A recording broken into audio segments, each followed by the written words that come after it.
Heck it, we're doing it live. Yeah, I was going to say it the other way, but then I remembered that would be bad for our monetization, and we're doing very well with that right now. Nice. But so I was in a conversation about my multi-gacha drifting, and I was like, oh, shoot, we should just make this a show. Because I am farming FGO still, because it is still Ember stuff. I'm hoping to also get some of the rank up stuff in before, we let it all pass. But I'm also working on Azure Lane, because I haven't very much in the past couple of days, right? Because it's been the Ironblood rerun, and I was saying that Azure Lane reruns kind of suck the life right out of me as far as the game is concerned. Just because, whether it's hard mode or easy mode, because I got some pretty decent ships, guys. I got a lot of guys who at least got at least one cognitive break. I don't think I've gotten anybody actually to 120, but that's just because as established, I don't put a lot of extra effort into Azure Lane. But hard mode or easy mode doesn't really matter, and quite frankly, I've never been one of those people, and I don't think you're one of these people either, Lucky, who, gives a shit about, super extra challenge modes, usually. Nope. Okay, cool, you have super ultra giga hard. That sounds like a pain in the ass. I don't want to do that. So usually reruns are very slow roll for me, but since I have been actually playing Azure Lane more and looking at it and paying attention, I was like, oh, shoot, I should log in more.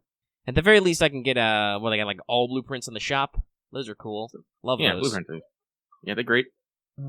But yeah, just doing event stuff is just, Game stuff is just kind of, but yeah, I am slowly beating up hard mode maps. And I think I'm doing it with the ships well, right now I'm not. That's not the right ships. I should do a different fleet if I want to get Rune red supplement. But yeah, that's the start of the show. I think I got all the new ships. It's just cubes, though. I don't even remember which ones the new ones are. It's a destroyer and a sub, but I can't tell you the name of them off the top of my head to save my life. Correct. That is how Ironblood works. All of the subs and front run ships are just numbers and letters, and I can never remember whose they are, other than 23. Because I'm like, I guess you guys are cool, but I don't know which ones you are. Let's see here. I could just up the quality here. Yeah, no, I think I mentioned this last week. Lucky was super fortunate with the Azure Lane 10 pool, and I got both new ships in my first 10 pools. I was like, no, I'm done. I'm fucking done. Yeah, that's when you smoke them out. Yep, I smoke bomb out. And because I did, and because I smashed, well, actually, I don't know, did I get all the fucking... Because Azure Lane does those weird things. Even if you get all the fucking, through the nodes, sometimes you have to keep punching them for a little bit to get all the event scenes. Sometimes. Yeah, they're weird. I got to double check to see if I have all of the Ironblood Skews things. And if not, I might have to go do some quick-ass punching. Sometimes also it's like, oh, to see the true ending, you gotta complete all the hard mode maps. And I'm just like, I don't want to. Yeah, what if I didn't, though, Azure Lane? What if I didn't do that? But yeah, so that's my current scheme right now. Now's a good time, though, to remind everybody this episode brought to you by patrons like Adam DeHarp, Ahaga Comics, Architect 10, Bugthesg, G, Carlos, Qua, Jeremy Vasquez, Kylie Denton, Legendary Boss Hunter, Rogue Robin, Shawnee P, some guy named Bob, Sodasan 0424, 723, Video Gamer 75, and Zach Reed. If you like what we do and want to see us do more, consider supporting us on Patreon. You can get access to episodes early and lots of other goodies, and everything helps us out. Thanks for your support, everybody. Thank you. But, yeah, so we're just starting. We're doing What's Up. Yeah, this is what we do. It's a little bit early, but hey, whatever. Yeah. Ugh. And if I seem like I've got the sleep, even though we said it's early, it's because I got up early today, so... Living his best life. My schedule of day and existing is all out of whack, but I just woke up after 6 hours of sleep and wasn't really sleepy, and so it was like, well, what can you do? Just gotta go ahead and get a start on your day. Oh, I thought that said Goblin Slayer. I was about to be like, what? No, it's a Golem Slayer. Oh, okay. Lucky's playing Altaria Ryza right now. Yeah, do you want to go ahead and talk about that? You streamed that this week. I did stream it that week. It wasn't that popular. We did have some people pop in. I mean, I'm pretty sure it still did better than when I streamed Ghost of Tsushima, which is weird. I don't know. It's literally probably the power of anime thighs. Probably, yeah. You had a big old anime thighs thumbnail. Yes, I did. Actually, no, I have not seen the Goblin Slayer movie yet because I read the fucking light novel, so I'm not really super hyped on it. Yeah, so Altaria Ryza is a game in the, I want to say often overlooked Artilia series. There's a lot of these games. Actually, how many? Let's look it up. Yeah, let's look it up. Atelier video game franchise. Because I think I played. Yes, I technically played one in this. Because I played Manakemia back on the PS2, which is technically part of the series. But let's see, they got 1, 2, 3, 4, 5, 6, 7, 8, 9, 10, 11, 12, 13, 14, 15, 16, 17, 18, 19, 20, 21. I'm calling it 21. Yeah, those are just the main games, I think, too, right? Yeah, that's all. That's the core games. No, and they have a fuck ton of remarks and ports. Yeah, side games, remakes, ports, etc. It's seems like a fairly popular series. Yeah, but it's still not something that you hear a lot about. Well, I expect it's probably got a little bit of the well, one, I think it seems like it's gone through a lot of developers, so Oh yeah. It's probably had some shifts over the years, but I'm gonna guess it's probably a bit like how Dragon Quest is. Where Dragon Quest is way more popular in Japan than it is over here. Like, it's not popular in the States, but it's not as big as, say, Final Fantasy is over here. Yeah. Even though we got less Final Fantasy games. Who knows? It's weird.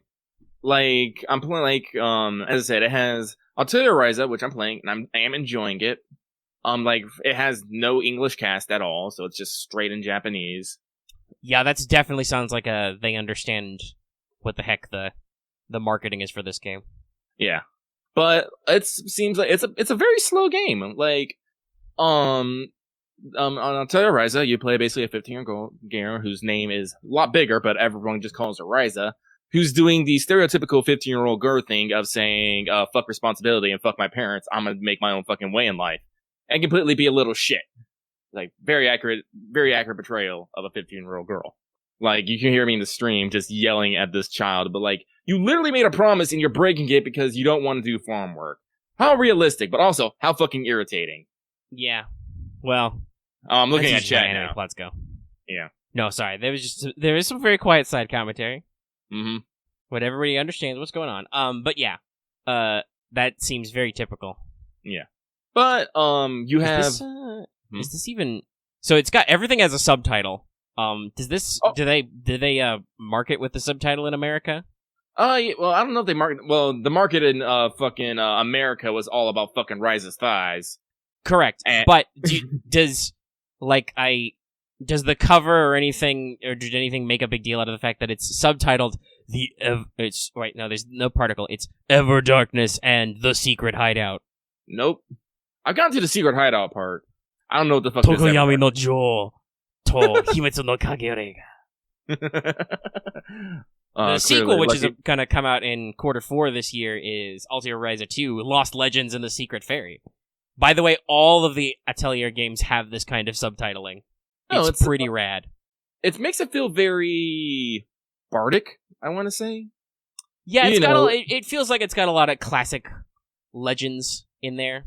Mm-hmm. Like, some of them appear to have a lot of themes. Like, I'm going to guess there was it's even called the Arland series. So there was a sub-series that was about something called Arland, and then there's Salberg, Gramnad. Some of them are just place subtitles, but other ones a lot of the newer ones especially are like really deep in there. Mm-hmm. Yeah, but basically when this game came out, like, when did this game come out? Let's see here. Ryza. 2019. Yeah, 2019, Q4 it looks like. So it's been out a year. And when this game came out, I mean, actually, you can still find fan art of it. Most people just draw fucking fan art of Ryza, and this has led me to believe something, that people who bandwagon art is a fucking thing. Oh well, we know that for sure. We literally had an episode about that. Yeah. But hang on, everyone's going on about this fucking character's, thick thighs and shit, and let me see here. Where is a good picture of her? Ah, here we go. And yet, for some reason, no one, and I mean no one, ever talks about Leela. Oh, fuck, hang on. He's posting things. Post things. Oh, this will work. God fucking damn it, it's still fucking huge. Hang on, I gotta find a small one. Damn it. That's not like 8,000 yet fucking another characters. Fucking purple bullet. Stop. I have enough. I don't actually have enough, but I need you to level up my units to 70 first, game. That should be good. Yeah, this is fucking Leela. Yeah. No one ever fucking talks about her. And I'm just all like, I feel there is a crime in progress. I definitely feel like I've seen this character design before, but also you and I follow probably way too many Japanese artists who love to retweet other Japanese artists. But yeah, I don't remember you are perfectly correct that she is definitely not the mimetic level of art subject that Ryza was when the game was coming out, and then they announced a sequel, so it's still happening. Yeah. Fuck, I see it all the time still now. Yeah, this woman who literally has thicker thighs and a restrained bust. Like, that thing is being held together by a one fucking buckle that is like Spider-Man trying to hold the fucking boat together levels. And it's wild. Like, literally, just go, like, for those of you listening, just go on Google, type in Artilia Ryza Leela, Lila, and just look at this girl, and you'll be all like, I was like, that is a shame. That is a fucking shame. I even went looking for seeing if anyone had made any dojins of her, and there's none. I'm just all like, what are you now people that shocks me. Yeah. Considering this game was apparently popular enough, they turned around in a year to make a sequel. Mm-hmm. Which also probably means that they had a lot of stuff they cut from the first game or something. Yeah, probably. But yeah, I mean, you don't turn that around if you don't think you're gonna sell. You say that, Axe, but like again, look at fucking Ryza. That is not a body that I say that is totally a 15-year-old girl. You know, like, well, I remember from Manakemia there was at least one cat girl. I don't know if that's still relatable. I don't know. You're throwing me a lot of Axe facts. Yeah. I guess we actually have a term for it now, Axe facts. I love it. Oh, I've used that before. Nah, I'm gonna use it too now. Well, Axe, cite your sources. Yep. You're in college, aren't you? Do they ever beat the shit out of you to recite your sources to an obscene level? Omega has some sassy pantsness about citing your sources versus forced originality, both of which kind of suck. But anyway, we're talking about thighs. I'm not in law or science. I mean, science didn't you make? I'm gonna need to go talk to my college. I mean, my first degree was a liberal arts major, and that was where most of my shenanigans of how to write a fucking research paper was. Anyway, that's a discussion for a different time. You're talking about Outlier. Yeah. You are literally playing it right now. Yes, I am. Because I'm in the synthesis menu, because the big thing about the Altair series is the series of alchemy, where you basically can just make just about anything you fucking need. Wow, well, I'm sorry, I'm a little shook that Axe doesn't have to do source-based papers. I mean, I know you're a business major, right? Axe? I was in college. No, that... I was in college for business administration, and I still had to write fucking source papers. Yeah, no, that I felt like that used to, at least when I went to college too, that was the keystone. Like, all my gen ed shit was, every class was teaching you how to write a fucking source-based paper. Like I said, even though my first, I have an associate's in liberal arts. Like, I got an AA. It's the most basic bitch baby degree you can get in 2 years. Now, admittedly, I also have like I said, I have a BS in criminal justice, as I like to say. But God, that had more. But also that was, most of those classes were online, and I'm gonna guess now that fucking everything's online, professors are probably less anal retentive about it. But yeah. Back then there must have been some kind of, it's the classic problem, right? You see somebody addressing a thing you've never seen. There must have been some kind of plague, some kind of curse of plagiarism, because boy, that was the thing they way more had a boner for than anything else in those courses. Was, did you plagiarize this? How much of this is your own original work?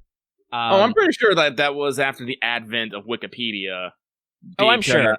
So, hey, fun fact for college kids, and obviously this will depend on your professor, but the way I learned citation, encyclopedias you don't have to cite; they count as common knowledge sources.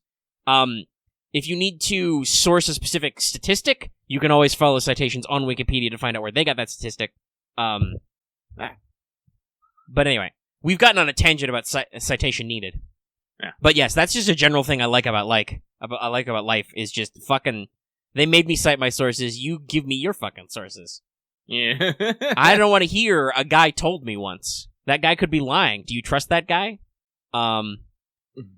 which is a fact I learned about in criminal justice education, to double back to that, is people are unreliable as heck. Eyewitness testimony is bullshit. But anyway, all theorizing. You're synthesizing stuff. I remember this sort of thing from Manakemia. Yeah, what are you synthesizing right now? Right now, I'm upgrading one of my healing items. So, how do I best explain this? So, basically, I started with something just called a green seed. A green seed is just my little basic bitch healing item. Basically, you can affect its quality and... Yeah, Leela's good civ, y'all. You can affect its quality and its effect by filling in particular nodes, and to fill in those nodes, you need particular ingredients. Usually, they are from a variety of things, like you can need like plants, gems, seafood, mineral ores, wood, like fuel. Like, it's a big, long list, and each of them that also gets then subdivided into certain elements, fire, water, wind, and lightning. And even then, there's even another subdivision where each item might have like fucking extra effects on it that you might think are fucking neat. And so you basically take all of these items and they give you recipes, and it's for Arteria Ryza, I don't know how it is in this system, but it's a node system. Basically, you have started a single node, you put an item into the node that unlocks other nodes, which unlocks other effects. You only have you have an alchemy level, which is separate from your main level, that lets you determine how many things you can put into it before the synthesis is over. Right now, my alchemy level is 23. That means I can add a total of 6 items. I started with 4. At 10, I got up to 5. At 20, I get up to 6. I'm assuming when I hit alchemy level 30, I'm gonna get 7. Hey, Luxter, what platform did you get Ryza on? Is it? I think it's on PS4. multiples. It's on PS4. I got it for I bought it for I bought this as a late birthday present to me. It was $39.99. I'm seeing that on the Amazon. Yes. And it's super freaking expensive on the Switch. So let's add that to my list for PS4. Excuse me, pardon me. And by the way, you'll notice that Lucky talking about thick thighs was like, I sleep, but he starts talking about crafting, and I'm like, I did really like Manakemia though. No, honestly, this is one of the reasons. Thick thighs were one thing, but no, I did buy this actually for the crafting system, because if you know Lucky, he likes logistics and he likes crafting, and this is a lot of both of that. Yeah, I'll throw that on my list to maybe pick up after I beat Ghost of Tsushima in 5 million years, because spoilers for when I circle around and I talk about that. I'm not speedrunning that game. Yeah. But yeah, so you craft the nodes, you have the different elements. It has a separate level tracking system. Yep. All of this sounds vaguely familiar to me. Yep. So right now I'm working on something called Blessing Ointment, which I'm working on the initial run, which gives me, or is this the second run? This might be the second run, actually. No, this is the second one, yeah. Because after you build an item, you can do something called an item rebuild, which lets you go in and add more nodes to it, but it costs something that called gems, and you get gems from disassembling base ingredients. So right now, before my Blessing Ointment can only do the HP gain and the Thorn Cure, now I've added a trait slot, which lets me unlock one of the weird abilities I put into it from ingredients, and some cures, increasing quality and all that stuff. I can't unlock that one, so I might have to do a third pass later.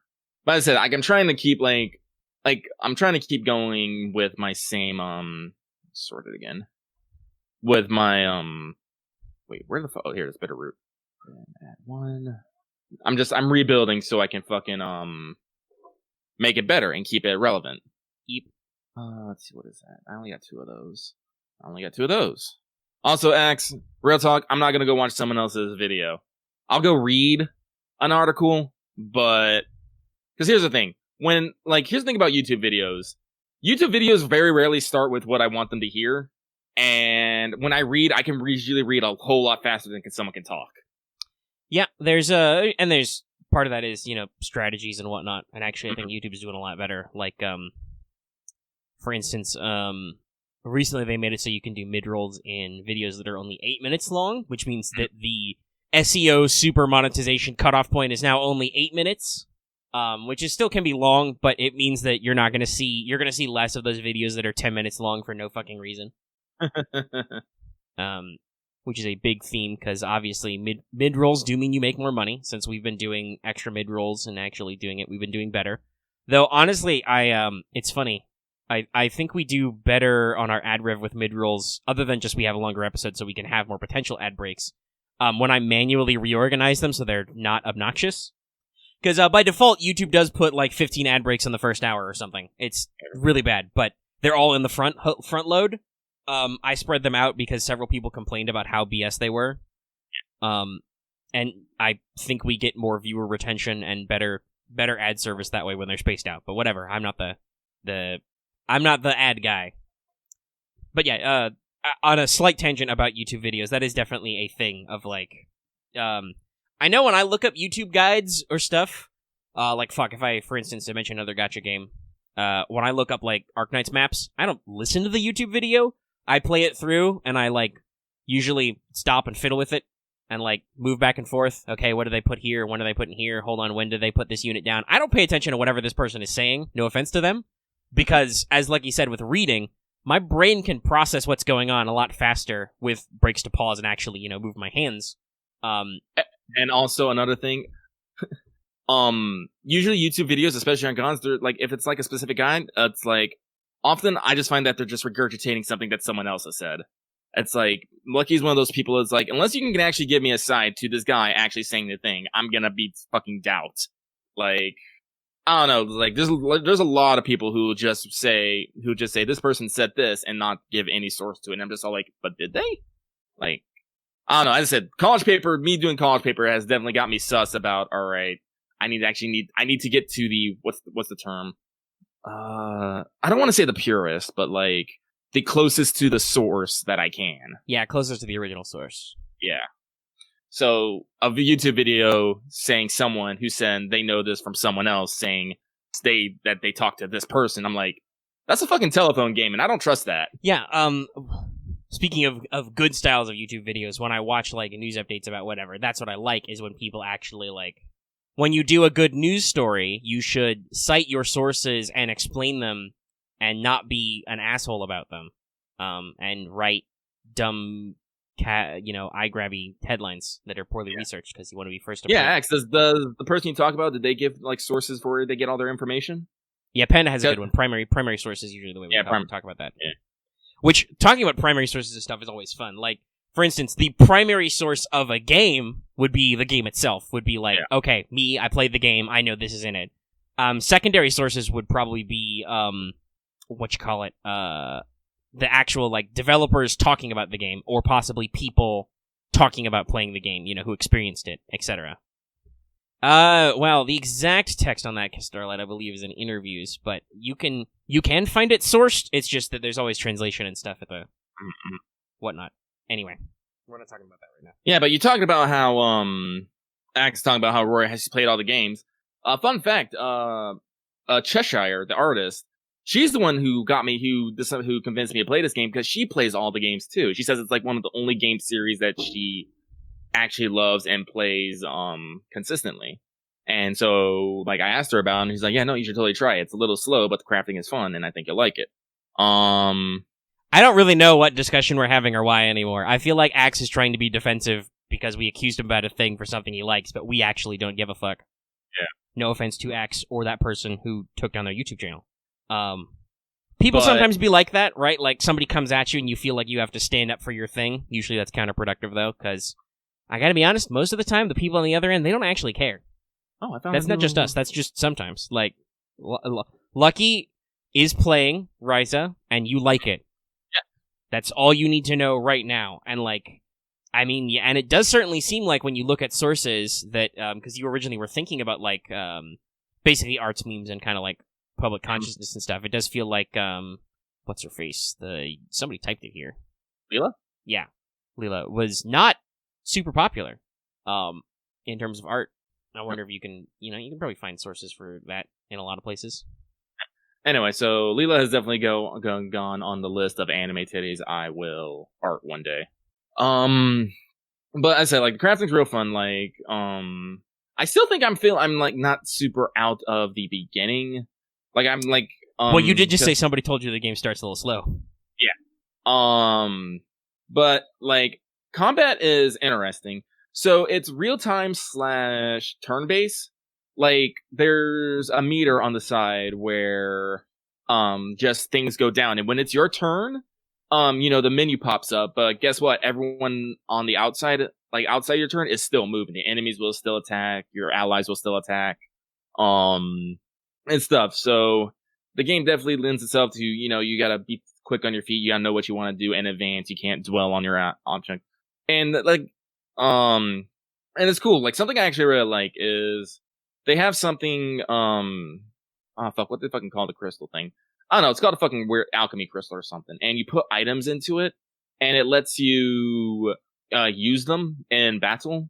Except it doesn't use up the item itself. It uses up what is called a core charge. And that core charge, you get right now I have 10. I have 10 core charges. And like the bomb, which I fucking love to use because I have built it to destroy fucking everything, uses 2 of those core charges, so I can use it 5 times. After core charge hit 0, I either need to convert an item, which is like one of the items that I've brought from that's equipped to a character or not. And it uses up that item, but it refreshes the core charges. And as I said, you can do that as many times as you want until you run out of items to convert or you decide to go home. Now, the fun thing is going home is real easy. I can literally just push the touchpad and it opens up the mini map and I can just warp wherever the fuck. Yeah, if I remember, I don't think it was quite that easy, but if I remember from the games I played and heard about earlier in this, you do a lot of, because the crafting is such a big deal, and the story stuff is kind of, you do that back at home, and then when you want to set out to gather materials and do fights and level up or whatever, you just go out and you keep hanging out until you feel like you need to come back. And sometimes sometimes if you're doing, a specific quest, you'll do so many rando fights or move up in the story so much before you actually get, a big story fight, and then you go home. Yeah. Kind of stuff. Yeah, so, I never feel any real pressure of, staying out too long or whatever is that. Oh, that's a beehive. It's also interesting because when you're gathering, when you're in the town or at the artillery, you have what's called a container, and it has 5,000 spaces. But when you're out in the fields, you only have a basket, and the basket has maybe 100 spaces. So you can only grab 100 things, and then you have to head back. Which means that when you usually go out, you have to kind of plan out where you're going and what you're doing, or you just grab what you can. Because that's something I've definitely started doing, is all right, I'm going to need this, this, and this to make my next item. I feel like I can get them here, here, and here. So let me plan it out. And because again, this game kind of gets a little logistical because I said you have to plan accordingly and move through it. I said, so I really like it. It's it's a little slow. Like I said, most of the time I am literally just running around looking for better items or new items. So I can do more upgrades, or I kind of feel like this is the game I'd maybe prefer to play on Switch, but it seems like the Switch version is super expensive, so cheapo PS4. Well, like I said, real talk, I'm probably last night I was definitely laying back in bed. I had my blankets up to my chin, my controller was under my blanket with me, and I'm just all yeah, crafting. Well, I'm doing that right now, staying up way too late, playing Ghost of Tsushima, killing Mongols, challenging dudes to fights. Ghost of Sashimi. Ghost of Shishiron. Ghost of Ghost of Worcestershire sauce. What was the thing I said yesterday? Sushi memes? Sushi memes, yes. Yeah, because I was telling people to get ready for some of those. Yeah, no, but as I said, I'm enjoying it. I'm gonna keep playing it. Sushi memes. Cool. Yeah. Are you going to stream it more? I don't know. Actually, like I said, it's as usual, it's not as big as the FGO streams, because nothing is. Oh, yeah, no. Yeah, we haven't streamed FGO for a while, but also there hasn't been, other than summer stuff, which you started, there's not been a lot to do. Make decisions for yourself. I don't know anything about Slay the Spire. Ask other people. Yeah. Ask people who know and care. So Fall Guys did okay. All our Fall Guys have done alright. I think the first one did the most, but we got a decent on them. I'm pretty sure Vesper knows Slay the Spire, or someone. Someone does. Someone, if you talk in games, will yak about Slay the Spire. I have heard of it, but I don't know anything about it. Where was I? I was talking about our streams doing goo. Yeah. The special stream you did, that did really, really good. It's very big this month. Biggest. But yeah, very embiggened. All the Fall Guys ones we've done have been variously pretty okay. Uno did surprisingly well. Ghost of Tsushima didn't really do that well. It's been a while since we've had a stream quite that bum. Currently only sitting at 86 views. Jeez. Don't know what was going on there. I know YouTube has done stuff to Live Control Room that is very fucky. It really wants you to schedule streams ahead of time, but I'm like, but what if I'm scheduling a stream for like 5 minutes from now? And I know obviously I'm sure what YouTube wants is like, well, then your stream like 3 hours, but then it's like, okay, but like for Ghost of Tsushima, for instance, I started early. Do you want me to plan to start early? Are you gonna get spicy with me if I try to start early? Because I wouldn't be surprised. I don't know. It's just we're getting a little weird, so I don't know if that's necessarily like feeding properly into the feeds. I do know that a couple of our regulars literally didn't watch it because they immediately decided to go out and buy Ghost of Tsushima. But maybe you guys can go back and watch the stream anyway, so you can hear me yell about Mongols. But Altslayer did okay, so I don't know. I'm definitely thinking about some making Uno a regular thing every once in a while, just because that quickly becomes a very quality stream because it just gets goofy. Yeah. I mean, we literally lose our minds at the end and just start yelling about Rock Band and Guitar Hero and stuff because the game gets to a point where it's automatic and you just do it, and occasionally you intersperse with cussing and screaming. Yeah. But yeah, we'll see about Ultimate Uno suffering. But yeah, I don't know. You could stream it more. Yeah, good. Or you could stream after you. I don't know. We're about to do a new month. Get those numbers up. Maybe when the rerun comes out, which will probably be... Yeah, it'll be out by next week. It's so soon. It's like the 31st, I think it drops, which means it's really like the first for me. It'll, be in the middle of the night. Actually, no, wait. That might actually be that night, because it's usually 4-hour meet, isn't it? Yes. I know we don't usually talk about FGO on What's Up, but now we've brought it up in the organic conversation, so I'm actually going to go look that up. Look up the time it says. Because that's actually important, because tomorrow, I think I'm going to have to go ahead and shoot a Wanted in the middle of the afternoon. And hopefully it's not going to be super long and awkward. Because tomorrow is still, as far as I know, game day. Clear out my dock again. Okay. Oh, yeah, no. 8:31 at 1 a.m. Pacific. Damn, dude. Yeah, so that's actually tomorrow night, basically. There's not a lot of time gap. Okay. But just all right, going straight for it. Yeah. No, that'll definitely have happened, though, by next week. We'll be into it. Oh, I might do some FGO streaming then. People will show up, I know. Then yeah, at the very least, you can be certain people will always show up. Mm-hmm. In other news, I am currently trying to farm the heck out of Loxic coals so I can level more people. Because I really need Whitehorse coals. But for some reason, the map that can do a very rare drop on those, I cannot auto battle reliably. Probably because it's a 4-4. It's the one that you may or may not have shenanigans with somebody like Shaw or something, because you can do a lot of weird push and block stuff. Which is very funny, but I think is too Galaxy Brain for the auto battle. Like many things. So my auto battle does not reliably 2-star it. So I'm also, it's quite frankly, it's always easier to farm lower rarity materials and upgrade. I need a lot of those. Like I know you E2'd Siege recently. Yeah, I actually just did that yesterday or the day before. Yeah, I'm working on that, but I need one more bipolar nanoflake, and then I need some fucking hexes. Real talk, the name of Argnine's materials are fucking wild.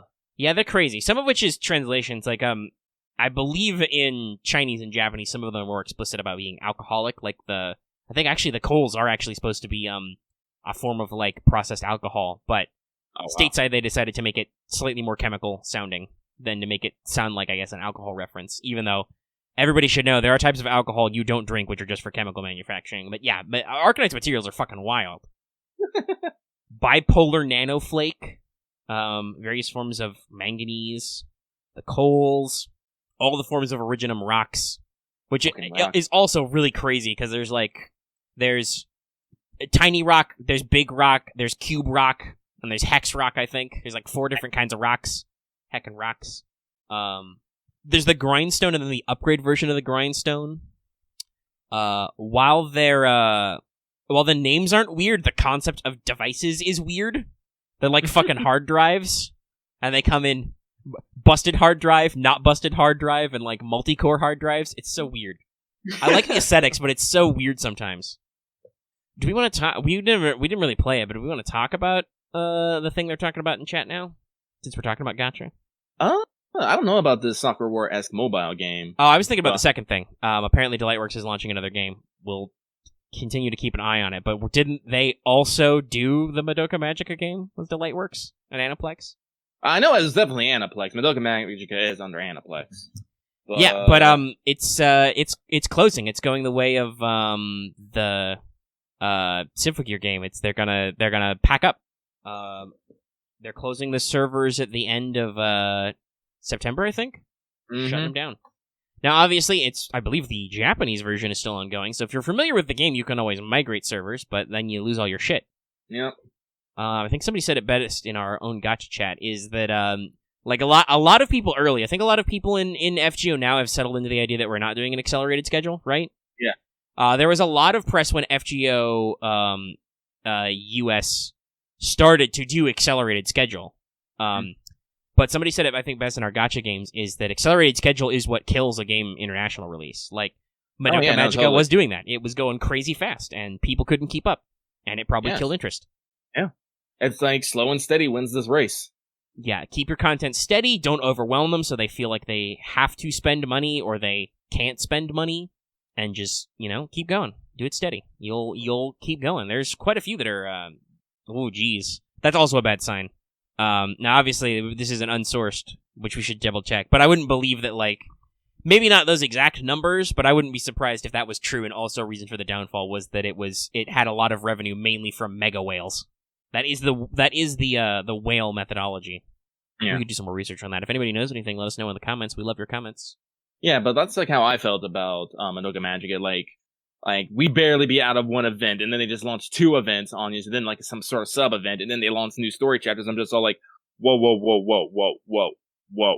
I don't have the fucking stamina for this, and I don't feel comfortable spending money just to try and maintain this. So, I'm out. I'm fucking out. Yeah, it kind of feels like, especially because it was Aniplex, it kind of feels like they were trying to be like, oh shit, we've got a successful game with FGO, obviously. Let's quickly port over other gacha games, and it didn't really work because they tried to push too hard, but ideally, I don't know too many people who only play one gacha-style game, right? Just because I think the way these games go is you have your lulls and your highs, so, you will naturally hit a point where, like, in FGO, you're like, well, I'm done with this event, but it's going on for another week. I don't have anything else to do. But I want to play games on my phone or whatever, or my emulator, and then you find something else to play, right? Oh, Vesper, did you really come back down to just one? Interesting. That is, I think, well, yeah, you will pretty hard. I do think that is another decent thing, is that a lot of people temporarily play gacha games, which obviously can drive some of them out of business because the audience goes away. But it's definitely interesting to see kind of the how this works. So if you push your one single game too hard, I think that turns off a lot of players because, especially now that the market is even stateside kind of saturated, that you're basically, trying to be like, hey, I want all your time, and people are like, no. It's an interesting thought. We will probably continue to see a couple of these smaller games, maybe especially if their localization is rushed or mishandled, kind of cap out. I'm hoping Tales of Cristoria doesn't end up like this. That one, so far I haven't really heard any complaints about that. Like, nobody's yelling at Tales of Cristoria for going super fast or anything, so I think they're doing a decent job. Sounds like. I think probably the next one is probably that's in our sphere of consciousness is probably Alice, because I think I have heard people talking about how they are going fucking nonstop. Yes, I have, and also I heard just in general a lot of people tried it for a little bit and then ditched for one reason or another. Yeah. Well, Azure Lane does do some interesting things with their localization. They are at least still not going super fast and actually slowed down some content stuff. They actually listen to people being like, hey, can you stop with all the new content and actually like do some reruns and stuff? I think they're actually trying to catch up, but in a, what's the word I want to think of? In a spaced out measure? Yes, they are trying to catch up in a measured response. Like they are giving us the new versions of some events when reruns hit, like CN or JP. And so we're trying to get everybody kind of on the same leveled playing field, but not like in a freak out like, and 5 events are happening right now. Azure Lane, though, also kind of generally lends itself to just that, because some of their events are very lackluster, like we said. They're just, hey, do this one map like 50 billion times, and nobody likes those. But yeah, so it's got some decent survivability, I think. Arknights is similarly, I think, doing a thing. They're catching us up on an accelerated schedule. But also, Arknights was less than a year old when it came over here. Like, it got ported very fast to its original, which says a lot about its popularity and game design. Yeah. But because it was ported so fast, it was very easy to catch up, right? Like, there wasn't, like with FGO, a 2-year gap to work on. Mm-hmm. So, yeah. It's interesting to think about this, especially since we are definitely in this gacha sphere, to kind of see what people do, where people go. But yeah, that's some sad news. I feel bad for those people, who were very, very invested in that series and may have physically invested in that game. Yeah, I think I saw a post of a person who spent over $2,000 on this game being like, why you do this? Yeah, they were very sad. That existentially hurts me. Mm-hmm. Not that I am averse to their pain, but please don't share any more of those posts. That hurts my soul. Yeah. That's like full-blown, gone like tears in the rain kind of shit there. Spicy. Okay, let's see. Hold on, let me check the time. We faffed around for like... Well, not really. You talked about Ryza, but there's a lot of faffing too. We've been talking for about 50 minutes. I don't think we really have anything super serial to talk about with Gotcha. My Arknight's Curse continues. Whomst did I get? I don't think I got anybody new on, like... I had a couple of polls worth of Erugian, and it was like, hey, new units, I'll try. I didn't get either of the new ones, and I don't think I got anybody really new out of it, period. Lucky. Oh, yeah, no, that's what I remember. I did get somebody new, but it wasn't the raid up. I got Angelina for the first time as as my new 6-star, that's right. So that's not bad, but it's also not the stuff on the banner. Arknights, please, contain yourself. Lucky did the thing he usually do with banners that he likes to roll on, but isn't super invested in. I just used single pulls until I got the, what's it called? So I got the guaranteed 5-star or 6-star, depending. And I got the new 5-star. What was her fucking name? Is that Lizzie? Yeah, Lizzie or something. Cause, I think we talked about this last week. I think it's COB. Yeah. That's the 6-star. Yeah, so I got the new 5-star, but no 6-star. But as I said, thankfully Arknights, it's once they come out, they usually, I think there's only 2 exceptions to this, get put into the headhunting pool, so I might get spooked at a later point rolling for W or some other big titty dragon girl or something. I cry every time. No, that's how I could definitely, yeah. No, I mean, I didn't really blow any money on it, other than my monthly pass, which I re-upped again today. It was out, so I had to cycle it back in. Love those free Prime coins. Well, they're not free. They cost me $5.99, but actually, that's a very good question. What is the value of that compared to other things? I should look at that. I should see how much of the monthly path price is the instant Prime rewards and how much is the monthly extra stuff. Yeah. But I blew a lot of Originum on Neon, and like I said, I got 2 6-stars that weren't Neon, and one of them wasn't even AC. Like, it was rough. Probably the most Arknights has brutalized me. Well, yeah, I mean, I'm just thinking, because you get instant Prime, and then you get 28 days? 28 or 30 days? 30 days. 30 days of 200 red Arundum. But yeah, somebody else can do that math. I'm busy, like I said, farming lots of coals by punching jetpack men. Oh, I am doing Arknights right now. I forgot I'm running Annihilation. I keep telling myself I need to actually redo my Annihilation setup. I'm like, nah. You probably do. Hey, let me tell you, I finally got that one fucker. I got all 400 on Annie too. Yeah, I don't know when I got him in there, but I got rid of him. I did have to redo it manually and change up some of my units, but it worked one of those times. I just, much like how I wasn't paying attention when he slipped in, I wasn't paying attention when he didn't slip in, so that's pretty cool. Now I need to, at some point, once again, probably not during this event, because I'm doing a lot of ancillary farming.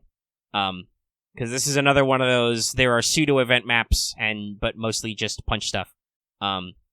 Very rude of them, by the way. I think both of the last 2 maps are in Chapter 6, which is very far. Fuck, I'm not even really started on 5. But you can just farm other stuff too. But I need to actually take a crack at, like, seriously sorting out my Annie 3. I think I'm up at, like, 2 hundo? I'm about as far as you can get before shit starts to get freaky. Right? Yeah. Like, after that, shit gets weird at, like, the 350 mark, which is where I am. That's where they drop a bunch of armor boys on you, and I'm just like, oh no. Yeah. Luckily, I don't think I actually had my Ifrit by those first couple runs of it when I just went back to polishing up my Annie 2. Because we got Annie 3 released pretty early, I believe. Again, talking about slightly accelerated schedules. I should really put my fire daughter in here. She probably wrecked some shit. I believe Ifrit is one of the mainstay pro strats, because there is that top lane, which is just a long, narrow corridor. The perfect firebox. There's actually a formula in the community where it's like, 1 square is like, okay, 2 squares goo. If you can get all 3 squares, death. Instant death. Yeah. Ifrit, like I said, I just E2'd Sieg, so now I'm looking at my other ones, and I'm definitely wanting... I still got like 4 more 6 stars I want to E6 because I still gotta I have Neon and Magellan, but like I said, like I don't have a big need for them. Honestly, I look back and it's like, what I roll for Magellan again? Penguin, I guess. Ooh, okay. So somebody did the math. If you just spend $5, that just buys you 6 Prime. So the monthly pass is actually pure savings because you get the Prime right away anyway, the equivalent of Prime anyway, and then you also get the extra random. It's a good deal. Consider it. That's the only game I subscribe to the monthly pass system on. I just bought a monthly pass on Azure Lane, but yeah, actually, so we kind of skipped over this, but right now what Azure Lane did, they actually did a maintenance for this, and everyone's laughing, but they did a maintenance so they can put all the limited costumes back in. I'm trying very pointedly not to think about how that exists. That is a resolution I am trying to stick to. I have spent probably too much money on Azure Lane. Based on the volume of how much I like it, I am trying to conserve a little because I've got other shit I want to spend on.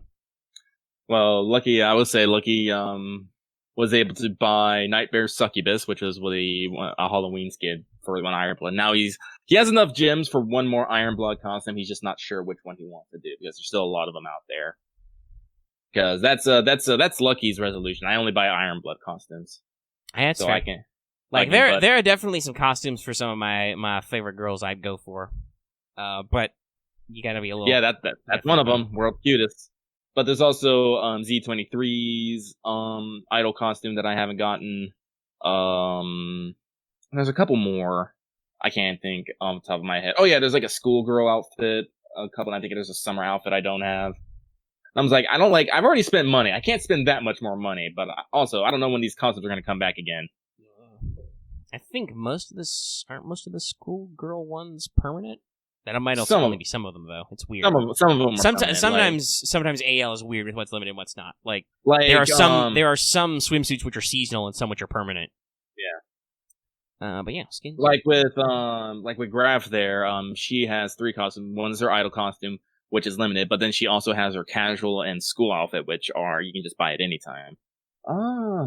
Also, I don't know if we didn't bring him, we did talk about it last week, how Justagram has came back, and it's the best fucking thing ever.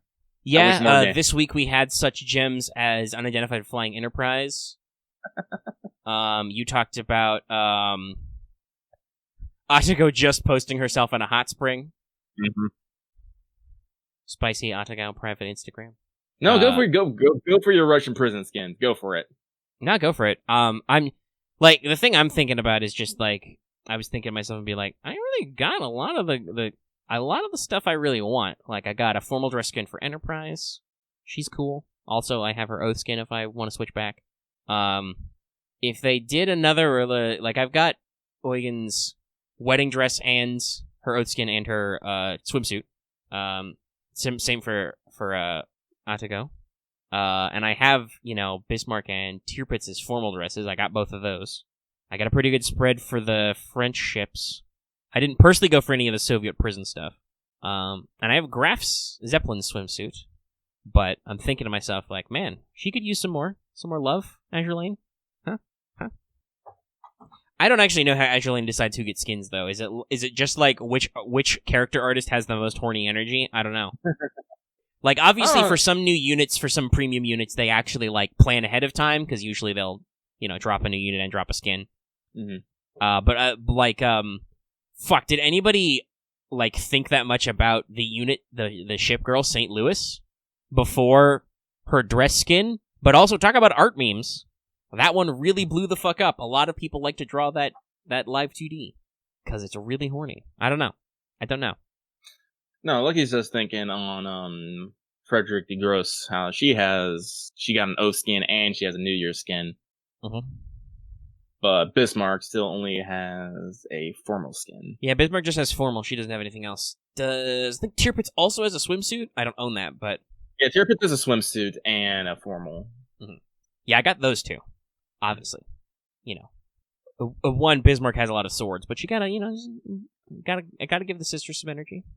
If we could give them both oath skins, I could do some action. Azure Lane. Help a brother out. If I remember, St. Louis, the one that he was talking about is the original fucking, what was it? Was it a New Year's skin or was it a Chinese New Year's skin where she's just sitting in a fucking chair and it's just thighs and tits for days? Yeah, I said, I think that's just the artist had big horny energy, which I wouldn't be shocked about. Like, that happens sometimes where I think just the artists come up with ideas or something. It was New Year's, yeah. Like, it's the same with, like, Honolulu. I don't think anybody actually really gives a shit about the girl Honolulu other than the fact that she is constantly having incredibly inappropriate accidents happen to her wardrobe all the time. In Justagram, she got attacked by an octopus. Much like how in her summer skin, she's being attacked by a water hose. Pretty sure that's not how hoses work, but hey. That is absolutely not how hoses work. Perhaps the hose is being operated by a manju. But yeah, that's an interesting thought. If anybody, again, this is one of those things where, like, if anybody has the insight on how they actually decide these things, like, I'm pretty sure some of the things, like, with oath skins and stuff and other things are, or, like, the reason why Amagi got a new skin, I think, which is, I did get that because we talked about that like a week or two ago. I totally bought that. Smash Farming Gems, where, I'm pretty sure that's because long-standing rumors of just poll winners get oath skins. I'm pretty sure that's why Amagi got one, because she scored very well, especially here in EN on a poll of who people like. So, like, I get some of that, but also they do a lot of skins all the time. Who knows? All right. We've crossed the hour mark. Do we want to keep talking about Azure Lane skins? No, not particularly. Okay. Hold on, let me really quick, because I'm going to use that as a segue to talk about Ghost of Tsushima, but I want to make sure I'm actually starting this boss fight first. All right. Okay, so I have started playing Ghost of Tsushima now. Yeah. I bought it last week. I think it was last week. Yeah, I think it was ordered last week, and it hadn't arrived last time we shot the show, but was going to be soon. And there were some times I took breaks off to do stuff, but I started in earnest this week. I am quite a number of hours in now. I'm making sure to play a little bit every day. Haven't played yet today, but I'm sure I will later while this episode is exporting and rendering and all that stuff, because I'm a cool guy. For plot placement, still in Act 1. I've gotten all but one thing scratched off my checklist. I'm still working on the blacksmith, though I'll probably take care of that soon. I pretty evenly split my time in Ghost of Tsushima between fucking around with side quests or just following winds to find mysterious objects, because, God, just... the game really rewards exploration in a lot of ways. It's just so pretty literally all the time. And also, you get cool stuff. I actually... last night, I literally went out of my way to do a big Mongol encampment to get an extra technique point so I could buy Winds of Vanity. Because I was like, I need more vanity items. Vanity items are cool. Which has found me some sick katana skins. Twilight Oni's pretty cool. The Snake one's also pretty cool. I'm probably going to circle back around to talking about Legend of the Five Rings a little bit, but that's definitely a thing I'm going to have to remember to insist any of my players do, is tell me about your fucking sword, nerd. How does it look? I have noticed there are some weirdness with the Winds of Vanity, though, in that it can kind of point you to places that maybe you can't access yet. Like, for instance, I just casually was doing it in the Golden Temple, and it points me towards a tower that I don't know how to get in or scale yet. And I'm just like, yeah. I'm sure I'll figure this out later. Yeah, no, it's, I mean, I don't know if anybody said explicitly, but I'm like pretty sure there's either climbing claws or a grappling hook in Blacksmith Man inside him. No, that's right. It's the latter. Yeah, because I've seen some suspicious logs sticking out of the top of cliffs places. I'm just like, Yeah, no, it's probably gonna be a grappling hook. So I will probably get that on just to keep going with my traversal because, like I said, exploring is really fun. The game does all the things you want out of those wide-ass open exploration games, right? Hmm. There are ways to track items if you want to, but you don't have to. You can just wander around and find them. I always, while just wandering around the countryside, I always equip the Traveler's Garb, which I have up to level 3. So you can get a pretty decent check on just whenever shit is near you, which is good. Also, I've noticed there is a guy who gives you the rumor on this, but I just noticed it before that. If you ever see a golden bird and hang out with a golden bird, just follow that bird. It'll lead you to something interesting you haven't seen before. Yeah, no.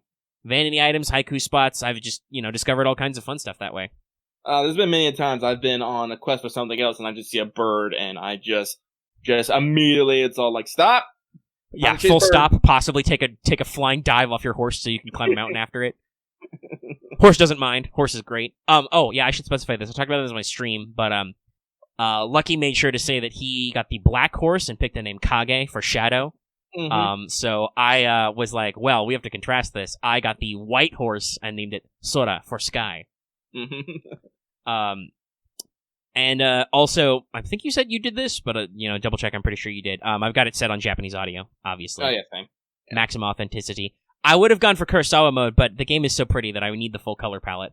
That might be fun for like a replay, but the first time out, I want to like experience everything in the actual full color, because I think I said this on stream, but I don't even have a PS4 Pro, but it's so pretty. Like, everything is so beautiful. I think you even said it was like I mentioned about Final Fantasy VII Remake, where like every frame a painting kind of thing. Oh yeah. But I think you also said this. My PS4 doesn't seem to chug at all. I do not know what dark magic they did to optimize this game, but it runs pretty good. Yeah, I think after a patch, I think they optimized it a little bit because I do definitely remember like after a while it stopped chugging as much. Mm-hmm. They probably fixed it. I'm actually apparently Control is getting a definitive edition for this gen. I'm wondering if that's maybe a little more optimized for non-pro PS4s. I might pick that up. Control is a game I really want to play, but I heard it played like dog shit on regular PS4s that aren't pros and on lower end PCs. So I was like, yeah, no, I don't like the sound of that. But back to Ghost of Tsushima. So I'm playing it in Japanese audio for maximum authenticity, bumming around, exploring a lot. And like I said, I split my time pretty evenly between just exploring and being like, hey, what's this question mark? Oh, hey, I found a Mongol camp, blah, blah, blah. And then actually like, okay, I've got like 4 quests in this corner of the map. Let me go run some errands. Let me circle around, talk to some people, do some stuff, And I think the game does a decent job with the way the game is set up. Like, let me explain this again, but to recap, you start with a battle on the beach where 99% of the other samurai die. Canonically, there are like, out of the people who are actually on the beach, there's like 2 of you left. Which isn't a spoiler because you find out your uncle isn't actually dead like right away also. Mm-hmm. And then you job very hard to Kotal-kan. He throws you off a bridge, but you still don't die. Jin Sakai, unfucking killable, except for those times I fuck up my perfect parry and die. But so the way the game is set up with like, well, admittedly, I do find it kind of funny, like, just how many houses are broken into and ruffled up, where it's just like, alright, the developers clearly just left this busted screen in here so it's easier to walk into this house, which is still full of people, but I would assume we would try and do something about that. It's just that they don't want you to constantly be walking through doors and sliding screens. Because it's a button press to open a door. But the way it works with, like, lots of people being kicked out or moving, the way rumors are where just you roll up into a survivor camp or something and can talk to some people sometimes and they're like, hey, Samurai-sama, I heard about a blah blah blah blah blah blah. And you're like, cool, quest. And they spread out pretty far though. Like, I think I passed a shrine keeper lady or somebody who was like, yo, Lord Sakai, I saw Lady Makoto on the beach where the stuff happened. She seemed very upset, and now there's just a little quest lady for Granny No Chill up at the top corner. Mm-hmm. And I will go there sometime, because I know there's more shit there that I want. I want all the stuff. But yeah, it's got a very, very good reward for the classic, open world kind of exploring type thing, right? Where it's just like, if you find hot springs, that increases your max HP. If you find bamboo strikes, they increase your max resolve eventually. Mm-hmm. I think, other than Pillars of Honor are always just a vanity item, as far as I can tell. Yes. And other than that and hot springs, which always give you a little bit of maximum health when you find a new one, as far as I can tell. Stuff like fox dens, in RA shrines, and bamboo strikes rank up, so the first time you find like one, you'll automatically get like a new charm slot or a new resolve pip, but after that it becomes multiple unlocks, much like the styles. I'm about 4 dead Mongols, I think, from getting moon style, by the way. I've killed a lot of Mongol leaders, guys. I've killed a lot of Mongols, period. Actually. But yeah, so the game really rewards the exploration in ways I like. I love finding little vanity items. Fucking love the legendary quests. I've done 3. Did you get the longbow finally? Yes, I got the longbow, I got Heavenly Strike, and I got the Archer's Armor. So I can wombo combo. I got the longbow. I was not expecting that fucking final fight. I was like, oh! So that's the thing I really like, is that Ghost of Tsushima is not really supernatural at all. No. Right? Like, it's not really, but still there are spiritual. a couple of things which are still touch on the spiritualism, which is very important. I don't know if they're historical, but at least I like the way they approach all the shrines, for instance, because that is actually a really common thing in Shinto, where you build a shrine to the kami in an area of natural wonder and phenomena. I think it was actually the Inari shrine, but I actually wonder if it might have been a shrine to Tsukiyomi, because it was at moonlight, with the way the moonlight perfectly strikes the shrine, and I'm like, yeah, no, this is where you put a fucking Shinto shrine. This is just what you do. They're usually near like the tops of mountains or near like big trees, sacred places, trees, etc. And also gives you an excuse to parkour. Yeah. So much parkour. Love how they justify that, by the way. Oh yeah, I climbed all over the island as a small child. Yeah. I really like how integrated, because it's interesting, right? Like, you're basically the only samurai left functional on the island. Yes. And so there's some Ronin who you recruit with your old buddy from a tournament. But there's a lot of past to Jin's character, and not all of it is flashbacks. I thought this actually was going to be more flashback heavy because the intro is very flashback heavy. Yeah. But that's mostly tutorial stuff. At least through the rest of Act 1, there's not a lot of super heavy flashbacks. But you just run into people who talk about the past in a very organic way. There's a little bit of as you know, but you could also chalk that up to just typical Japanese politeness. Mm-hmm. But mostly it's just fuck, what's his name exactly? Ryoza? The Straw Hat leader. Is it Ryoza? I think it's Ryoza, yeah. Ryoza. Exact details often elude me. You just find out with the fact that him and Jin are like buddies from the fact that that's how they interact. Yeah. Like, they run into each other, and they do the fucking Japanese version of the Predator arm grab, and then they fight back to back against Mongols, and then they just talk about stuff. And talk about their past, and you get the idea that they fought in a tournament match against each other in the past, just because they're talking about it, and Jin's like, hey, yo, dog, what's up with you? I haven't seen you in 2 years. Since I kicked your ass. And I'm like, just because of what Lucky's told me about the tone of the game and the way it is so far, I'm like, everybody I meet, I have like a decent 50-50 chance that they are you're either going to get horribly murdered by Mongols while I'm not looking, or I'm going to have to kill you, kind of a feeling. Like, I constantly have that feeling of existential dread, like, none of this is going to end happy. I'm just trying to raise the general happiness of Tsushima by killing many Mongols and bandits. Specific happiness, that's not going to happen. No. No. There's a lot of missions, even in Act 1, where it's just like, no. Like, my family is missing. Where can they be? They're dead. They're fucking dead. I did that on stream, yeah. I'm like, oh yeah, no, his family's dead. Yeah, there's gonna be, they throw him in the fucking lake. They threw him in the lake. They're dead. They're dead. I did a quest for a healer, which ends with one of the people you arrive at the end being too late to save, and she's like, oh shit, it's dead. I should have got here sooner. And then you Jin Sakai, who, by the way, this guy has been, like, mad critiquing you for killing the shit out of Mongols and bandits along the way. Not that they ever give you a choice, though. But he's like, you have to be like, nah, if we hadn't stopped, one, those people would be dead instead, and also we wouldn't have learned something. We wouldn't have learned about Mongols poisoning wells, the motherfuckers.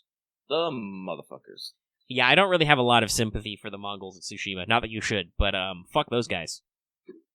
No. Like, okay, so systemically I can understand why they're fucking stealing everybody's food, why they're, doing their brutal campaigns, but also, fuck you guys. Go home. Go home, Mongols. You literally have all of China. Why do you have all of the other direction. Get back on your boats and go home. No, they're not gonna get back on the boat. I don't think even at the end they get back on their boats and go home. We're just gonna have to wait for the fucking storm to wash them out to sea. I think, well, like I said, I said I have beat up Ghost of Tsushima, and a storm plays a part in the ending, but it's not. I don't think it's. I think it's the start of the Divine Kami of the Kamikaze Kami. Yeah, not the actual thing, because that is, like I said, like I have figured out. Yes, this was the first invasion of Tsushima, because their second invasion, Japan was ready. They had built the fences. They had like people. Well, yeah, ready. I'm sure that they realized that, like, oh yeah, Tsushima is not a place we want to just let people fuck around on. Well, again, Ghost of Tsushima is not a happy story. It's a real story. Well, no, and like it's very symbolically linked to. They literally have a Kurosawa mode, right? It's symbolically linked to a lot of classic Japanese cinema, down to the point where, like we said, it's a pastiche of a lot of samurai tropes, not a historically accurate. Yes. Your sword is called a katana, even though actually they wouldn't have had katanas. They would have had tachi-style swords, which are worn differently and have different shapes to them. The katana design was actually refined by encountering the Mongols, because their armor style was boiled leather, which was actually pretty tough to cut. But we skip a lot of that for the sake of smooth talking and actually having katanas. Though I do find it interesting that they explicitly say that you're carrying a tanto. You don't carry a daisho pair. You have a sword, a long sword, and a dagger. You use that dagger for the stabbing. Yeah, daggers for your assassinating, and for freeing conveniently bound peasants. Who will tell you where there might be some outposts are if you save them. Yeah, or they give you some supplies, or whatever. My tanto, by the way, is fully upgraded already, unless they unlock more upgrades. No. Yeah, so I'm pretty goo on the stuff. Well, that's the thing, Axe. You might be killing hundreds upon hundreds of Mongols, but there's thousands upon thousands of Mongols. Yeah, there's one of the things the game definitely hammers home is there's always more Mongols. Mm-hmm. You like and you know, talk about like styles of combat, honor, and all that. Like usually, how I handle a Mongol encounter. By the way, I love this design that you usually run into bandits and Mongols on roads. That's a whole thing. Jin tells peasants at several points, "Avoid the roads, you idiots," because the Mongols are fucking assholes on him. Usually, when I roll up on a patrol, I'm like, "Challenge, who will fight?" My challenge is already upgraded to do 3, max 3, because it's great. Also, because usually I like to single out annoying enemies, like fat boys. Big fat boys. If you see a fat man with an axe or a mace or a shield or a tower shield, fuck that guy.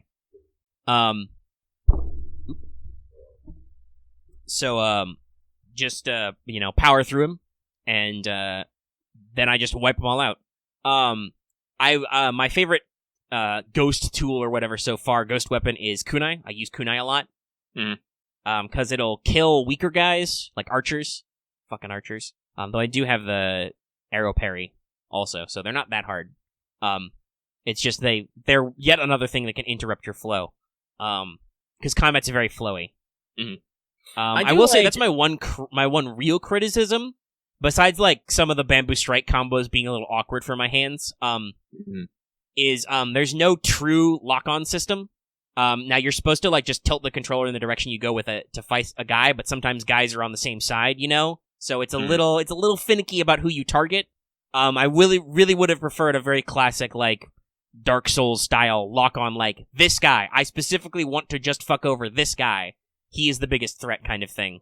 But that's just a minor complaint about fighting lots of dudes. And usually I don't try to fight lots of dudes. If lots of dudes surround me, I smoke bomb. Which is in my mind is just like, okay, you get them that way, and they're already coming at me. They're clearly not playing fair. I just smoke bomb, and yeah, then you chain assassinate if you can. But sometimes that's also finicky about whomst can be assassinated when. I haven't gotten super I've got the black powder bomb, which I occasionally use, but it's a little awkward. Throwing seems a little awkward placement. I will occasionally use wind chimes for a distraction, because I usually don't bother sneaking. Like I will use advanced tactics if I have to fight a lot of dudes, which is most of the time. But I don't usually go outright for a sneak unless the game is like, "Yo, Doug, you should sneak," and then I'm like, "Okay, game, I'll sneak." I do appreciate they have lots of different armors for lots of different stuff. I use all of them. I use all of them when the situation calls for it. Do I know I'm about to walk up and fight 15 Mongols? Clan armor. Am I just walking around? Whenever I walk from area to area, or ride from area to area, if it's pretty far, Traveler's Clothes. If I'm stealthing, Ronin armor, mostly. Because that increases your melee damage and gives you a little bit better detection. If I know I'm arching, I'll switch to the Archer armor. That's a little awkward, but sometimes it matters. That is another thing, by the way, I do, especially now that I've unlocked the longbow, is that just like, wow, Axe really enjoys being an honorless dog and just murdering men in their sleep. Sorry, I'm taking pot shots because Axe is rambling about stealth. But especially since I have the longbow now, you're not kidding when you say it's a sniper rifle. Like, it's far. Mm-hmm. It has its own. It's a fucking Daikyu. It's the 6 foot tall. It's supposed to be fired from horseback. You can fire them on foot, but they're supposed to be giant ass samurai horse bows. So you can't crouch while doing it. But boy howdy, if you can see a guy, you can make that guy dead. Which I do a decent amount of the time, which is like, oh yeah, there's a guy way over there. Whoop. Yeah, it's specifically made for it's piercing armor too, because trust me, I had a moment the first time I used my half bow, and it plinked off someone's helmet. I was like, shit. Yeah, helmets and shields. No goo. The half bow is like, oh shit, there's a guy coming at me. I want to shoot at him really quick. Fuck. I need to take out like 3 guys with 2 arrows. Here we go. And then longbow is like, oh, there's a guy over there, way over there, who I really want to die. Let me make him dead, and then you do it. And fuck this guy in particular. Yeah, no, it's like you said, it's the sniper rifle. It's that man over there. Fuck him. Fuck him in particular. Thunk. And if you use the explosive arrows, you can say fuck you to all his friends around him. But yeah, enemies clustering is weird. Like it's like I said, where I've had mixed responses with the black powder bomb so far. Throwing's a little awkward and it's useful, but enemies don't always cluster up. But if I see like a cluster of like 4 dudes charging me, I will definitely try and fast switch. Lucky likes to use the kite strategy because the Mongols, they're stupid. If you run away, they're just gonna fucking chase you. And if you grab everyone and you keep them, they'll just bust up. And it's like, well, here's a sticky bomb and here's a black powder bomb. Enjoy that. Yeah, you can absolutely do the Monty Python strat, which is run away. AKA the shoot, where's the yakety sax from? It's the yakety sax plan. Just follow in a line. Mm-hmm. If you get on a rooftop and they lose sight of you, they'll get confused. Usually they try and throw rocks, but it confuses them. But I'm in all aspects, I'm taking the slow road. Like, I'll take my time with fighting. Like, I don't try to go for high speed, low drag, speed kills a lot. Like I said, if the game wants me to stealth, I will stealth. I did the first quest in Kenji's quest line where he smuggles you into a camp in a sake barrel. So there were a lot of Mongols standing around, and a lot of them weren't paying attention. So some of those guys just died because, boy, Max Tonto, very fast, very fast. You just give them the shk, and you're done. It's so sharp it goes right through the skull. Just pop them in the temple, they're dead. Oh, hey, he's dead. And heck, I think I'm to a point where my damage is so great that sometimes critical strikes on Mongol leaders still just kills them outright because the game phrases a leader as a critical strike, right? Like it's not necessarily a kill, but it can totally be a kill if your damage is high level enough. Yes. We're quoting JoJo memes in chat right now. So, but I go for a lot of fun. You know, just slow, take my time, explore, kill guys, find some stuff.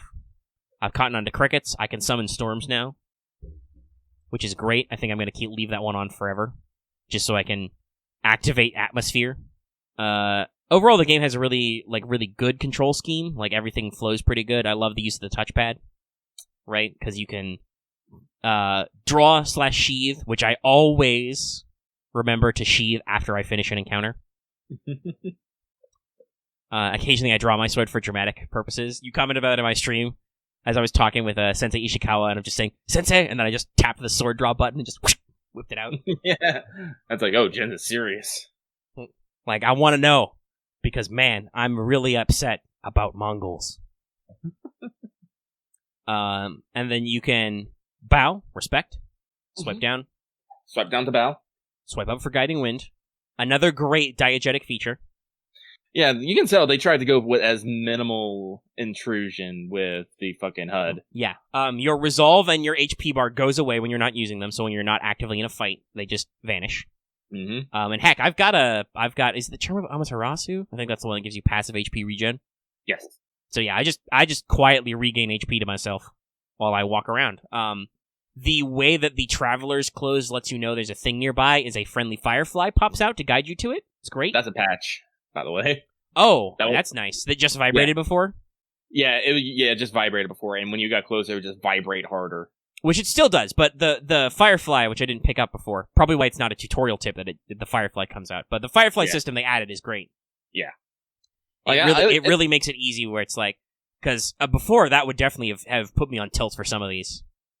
Yeah, there has been plenty of time I've been walking around in a circle in the can going, where is the hardest vibration? Fuck! Because Mongol artifacts and records especially can be very small. Like, records is just a scroll on the floor or on the table that is specialer than other scrolls you see in the background. So the Firefly really helps with that. But I've got a decent grasp of them. The game's really interesting, too, though. Like I said, there's a lot of... I personally feel no remorse towards the Mongols in any capacity, because, God, man, they're fuckers. Well, honestly, the game makes no effort to make you empathize or humanize them in any way. They're just fuckers here to steal food, kill people. Even I think they do a great job with Kotal Khan, right? Because his establishing moment is they send a guy to challenge him. He pours alcohol on that guy. Also, what fucking proof is the Mongol alcohol that this works? Actually, they actually mentioned that in one of the Mongol artifacts about them doing that. Oh yeah, I haven't seen that one. I don't think I found any fermented mare's milk yet. I found their cheese block artifact. But that's the thing about Mongol artifacts, right? Like, they established Kotal Khan, he's a fucker. Like, when you see him later, you kind of get the idea that he's pragmatic, right? Like, he obviously killed that guy to demoralize the samurai, even though he totally could have taken him in single combat. He just didn't want to give us the pleasure. But he does, when you roll up, challenge you to single combat, and it's a hopeless boss fight. Yep. Though you do remind him of Samurai Spirit by give him a little close shave. Shing! Give him a little nick just to drive home the samurai version of fuck you. At which point he throws you off a bridge and it doesn't work. It doesn't stick. This because clearly you already died at that fucking beach. Clearly. Fuck. Yeah, now, actually, honestly, especially, I don't have the upgrade yet, but I know there's a future upgrade where you can spend resolve even when you're down before an enemy coup de grace you. Yeah. That's something I find is a really wild fucking trip, is when you go down, you just don't instantly fade to black. Well, yeah, that's what I was going to say. When Jin runs out of juice, he doesn't die. The enemy has to decide to finish you off, usually by cutting your head off or slitting your throat. Like, or just burying a sword in your back, but sometimes they just come up and start kicking you for a while. Yeah, I think it's part of their AI until they proc. I assume it's because the game wants to test to make sure you're okay to come back to life when you have that mechanic. Mm-hmm. And I think they tend to kick you when there's more guys around. Mm-hmm. Right? So when you've got more enemies left, it gives you more leeway to revive yourself. Probably. But yeah, no, like, Jin doesn't stop. Until you remove the head or heart, the man does not cease. He is unstoppable. At least so long as he has resolve. Mm-hmm. But yeah, so I really like the game a lot. Combat's very fluid. I do kind of feel like the game is a little sassy with wanting you to switch styles a lot. Where it's like, sometimes, yeah. You're fighting a shield guy. You should use the water stance. And I'm like, well, okay, honestly, but I'm fighting like 2 spear guys and another sword guy also, game. It's not a fucking vacuum. I will say also, some of the upgrades to the styles are a little weird. Like, I kind of understand the point of multiple stabs in stone stance, but also, whenever I actually bother to stop and stab a guy, it usually kills him anyway, so I'm like, what is this for, like, bosses? I don't know, it feels weird to spend technique points on some of them, but you need at least that first rank to get the extra stagger damage, which I do like. Like, usually for the stone stance, I only use the stab as my opener. Because Interesting, use it as an opener. I usually use it as the finale. Like, I stagger a guy and then hold the stab, and that usually finishes him. Yeah, no, because triangle attacks are usually do increase stagger to begin with. Like with the water stance, if you just smash triangle, you can usually get them to stagger in 2 or 3 hits, and then just lay into them with square attacks. Yep, and that's that very much, especially for water. That is the design, because water is the anti-shield. So that's that literally is you hammer triangle, and actually, if you hold triangle and then spam the attack, you can do a very, very rapid series of strikes to really spike up their stagger and leave them open. I like wind stance a lot too aesthetically, because that's got the fucking spin kick in it. Mm-hmm. You can hold triangle, because I wanted to kick people off things, now I can. I haven't had a good chance to use it yet, but I will. If I see a Mongol on a cliff, I'm gonna kick him off. But that's your anti-spear, and then I haven't gotten Moon yet. That's anti-heavy, right? Yeah, it's just anti-big guy. And boy, some of them Mongols, boy, they big. They big. Oh lord, they coming. But yeah, it's a lot of fun. I'm gonna go back to it right after this. I like challenging guys. I like finishing off bosses with Heavenly Strike. That's pretty fun. Heavenly Strike's pretty cool. I love the way that quest happens. Slight spoilers for that one if you haven't done it yet, guys. But I love the aesthetics of just like this one lunatic is trying to master the technique, and he did in a duel, but then you duel him in a field of swords and fire. Because there's a lot of lightning themes in that one. Love how they use the weather, by the way, aesthetically. Like sunlight, stormlight, rain, thunder, all that's really, really goodness. The aesthetics. But Jin fucking figures out the technique halfway through the duel as you get used to it, and then you learn it and use it to kill that guy. It's so good. I like it. I like how Jin was all like, the guy was taunting him, and Jin was just like, give me a moment. And then you just like push a triangle and circle to Heavenly Strike, and you're just like, king! And I'm like, right, and you're like, I see it. I see the trick. You do the fucking anime-ass thing, and then you do it, and he's dead. By the way, I think you talked about that and when I was streaming, because it happened a couple times. I love the setup to duels. Oh, yes. It does the whole thing. It does the showdown cam. It shows that guy. It snaps on you, and then it just shows Jin hand on sword, and he just, with the thumb. But, and always, the musical sting is always, and he's like, it's like, yeah. Musical stings, also perfect. They just, a little bit of sassy strings, a little bit of flute. Like, there's, and very often, when you're just wandering, there's not a lot of high-level music. Nope. I think it does intentionally, because the game wants you to use Heavenly Strike, because it's also a Heavenly Strike tutorial. Much like how, when you get the bow of, Ushitsune, right?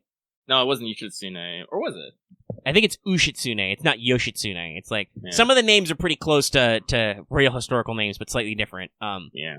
But when you get that, after you fight the Tengu duel, which, like you talked about, is like really weird and freaky, but I love it. It is. Cursed! But you immediately, like, set up and use the longbow. Similarly, when you find the what is it, Tadayori's armor, there's waves of Mongols for no reason. And there's like a fuck ton of arrows behind you. So you shoot them using the armor, because it improves your bowman stuff. So it's the legendary quests are a lot of these just small aspects. I really like how they use terrain in the Legend Quests. It's all like, yes, purple flowers. You must go look for these purple flowers. And I have noticed that's the theme. It's always a color of flower, which looks great. Or like with Heavenly Strike, it's white trees, white leaves.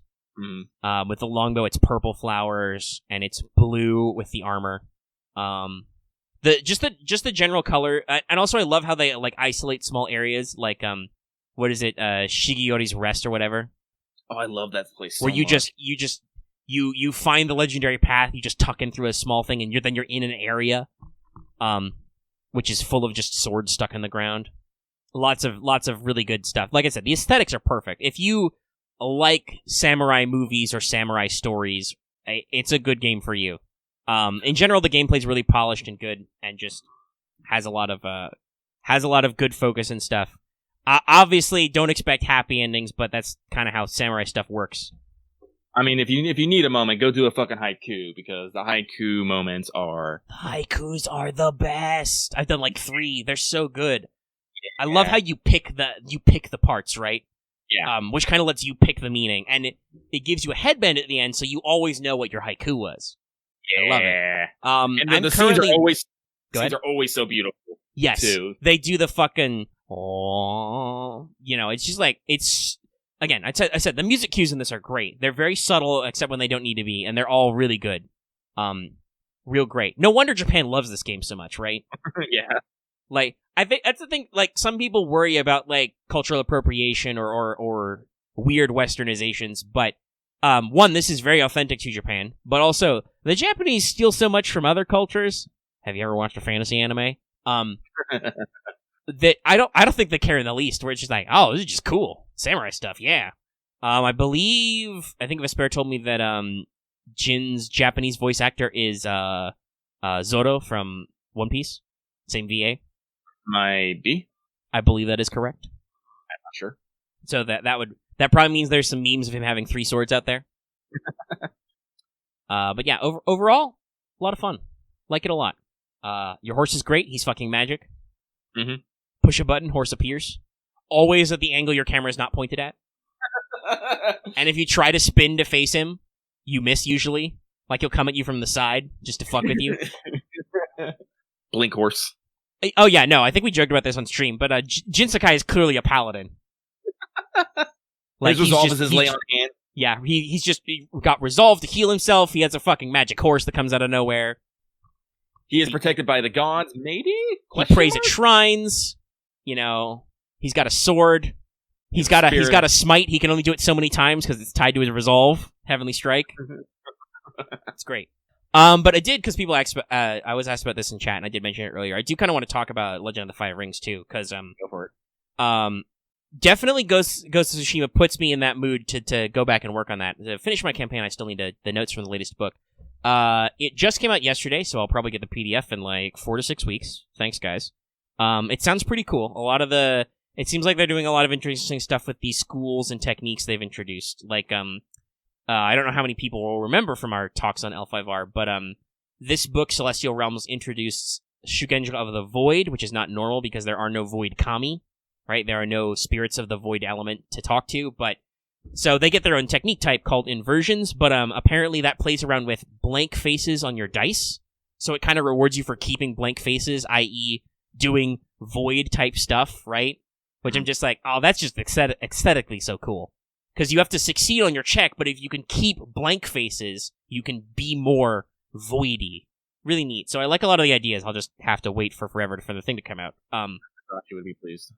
But on the other hand, because I know a lot of people who are interested in L5R are playing or have played Ghost of Tsushima, it also definitely gives me a lot of really interesting, easy touchstones. Like, I thought it was very funny, like how Resolve is your healing mechanic. In L5R, there's a basic kata, a basic martial technique, called Warrior's Resolve, where you spend a limited resource, Void Point, to recover fatigue, basically damage.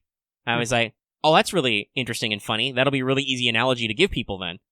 You can only do it once per scene in L5R, but that's because L5R is obviously a role-playing game and not a constant action RPG. You could say Tsushima's got some RPG-type elements. You got the unlock trees and stuff, but yeah, you gotta level up. It's not a complete hack and slash fest in L5R. Like, there are times to take breaks, and you know, kind of do narrative stuff. But I thought that was funny. There's, you know, quick drawing. There's a lot of the dueling style stuff. I believe you can replicate all of the equipment in it, for instance. You know, knives, full-blown katanas. There is both the Yumi, the regular, like, half bow, and the Daikyu, the long bow. There's even the folding half bow, which is even more ninja, because you can fold it up to be compact. You've got, you know, shuriken and kunai. The only thing that mechanically you can't replicate yet is probably the black powder stuff, because in L5R, there is an imperial edict against using what they call gaijin pepper, the black powder. Because in the past there was an incident where an empress got blown up by Raindo gaijin cannon fire. So legally there's no arquebuses, there's no fire lances, there's no cannon in Rokugan. They do understand black powder, and there are families who produce like fireworks, so you could probably do the firecracker type effect. And there are hidden illegal, you know, shinobi groups who use black powder for battlefield stuff, but they're super illegal, so we don't talk about them. So the actual, like, there's no mechanical basis for black powder bombs. In the Courts of Stone book, though, there are smoke bombs, Mitsubushi, you know, the egg filled with ash and powder. There's also the incense blower, which is filled with dust or ash, which you can blow in people's faces. They also have fire starters, which is another thing, which is pretty cool, if you like your shinobi shit. Lucky is still committed to playing a fucking scorpion. Yeah, I think that'll be interesting, because a lot of the scorpion schools are hybrids. They have shinobi in them as one of their tags, because that's one of the role tags you can have. And there's a lot of cool tools I think we could play around with that. Like, for instance, there are multiple weapons, like the, what is it, the Kigetsu Fundo? Basically, your scorpion knife on a rope kind of thing. Which you can, explicitly use, like, it's used by shinobi as a climbing tool, and also to ensnare enemies. There is a technique in the game called Daring Swing, which lets you fucking swashbuckle around, fucking Spider-Man around if you've got a snaring weapon. It's really cool. Again, shout out to the L5R book Path of Waves that had a shitload of new kata, a lot of new martial techniques, which really open up the game in a lot of ways. I think that Celestial Realms is going to do that similarly for invocations, magic spells. But there's a lot of interesting touchstones I like. It'll be good that I can share this experience with people and be like, yeah, no, it's kind of like that. Yeah. Like honestly, it's actually like the damage system is actually kind of similar to how Ghost of Tsushima treats your HP. You are 100% fine until you exceed your fatigue level, your endurance, at which point you become incapacitated, which means you cannot take actions which require checks.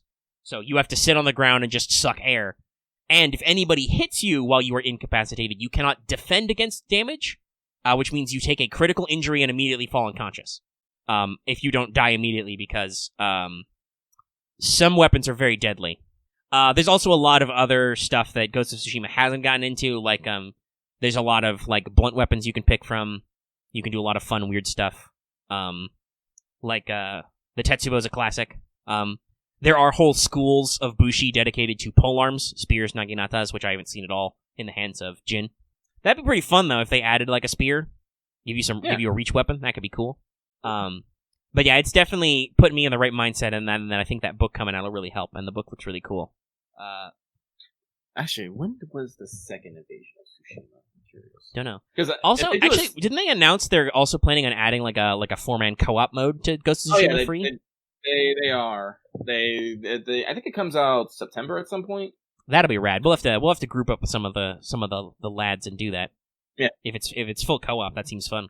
All right, hang on. Yeah, no, that's what it is. Yeah, so the first invasion of Tsushima was in 1274. The second one was in 1281. So there's only a 7-year difference.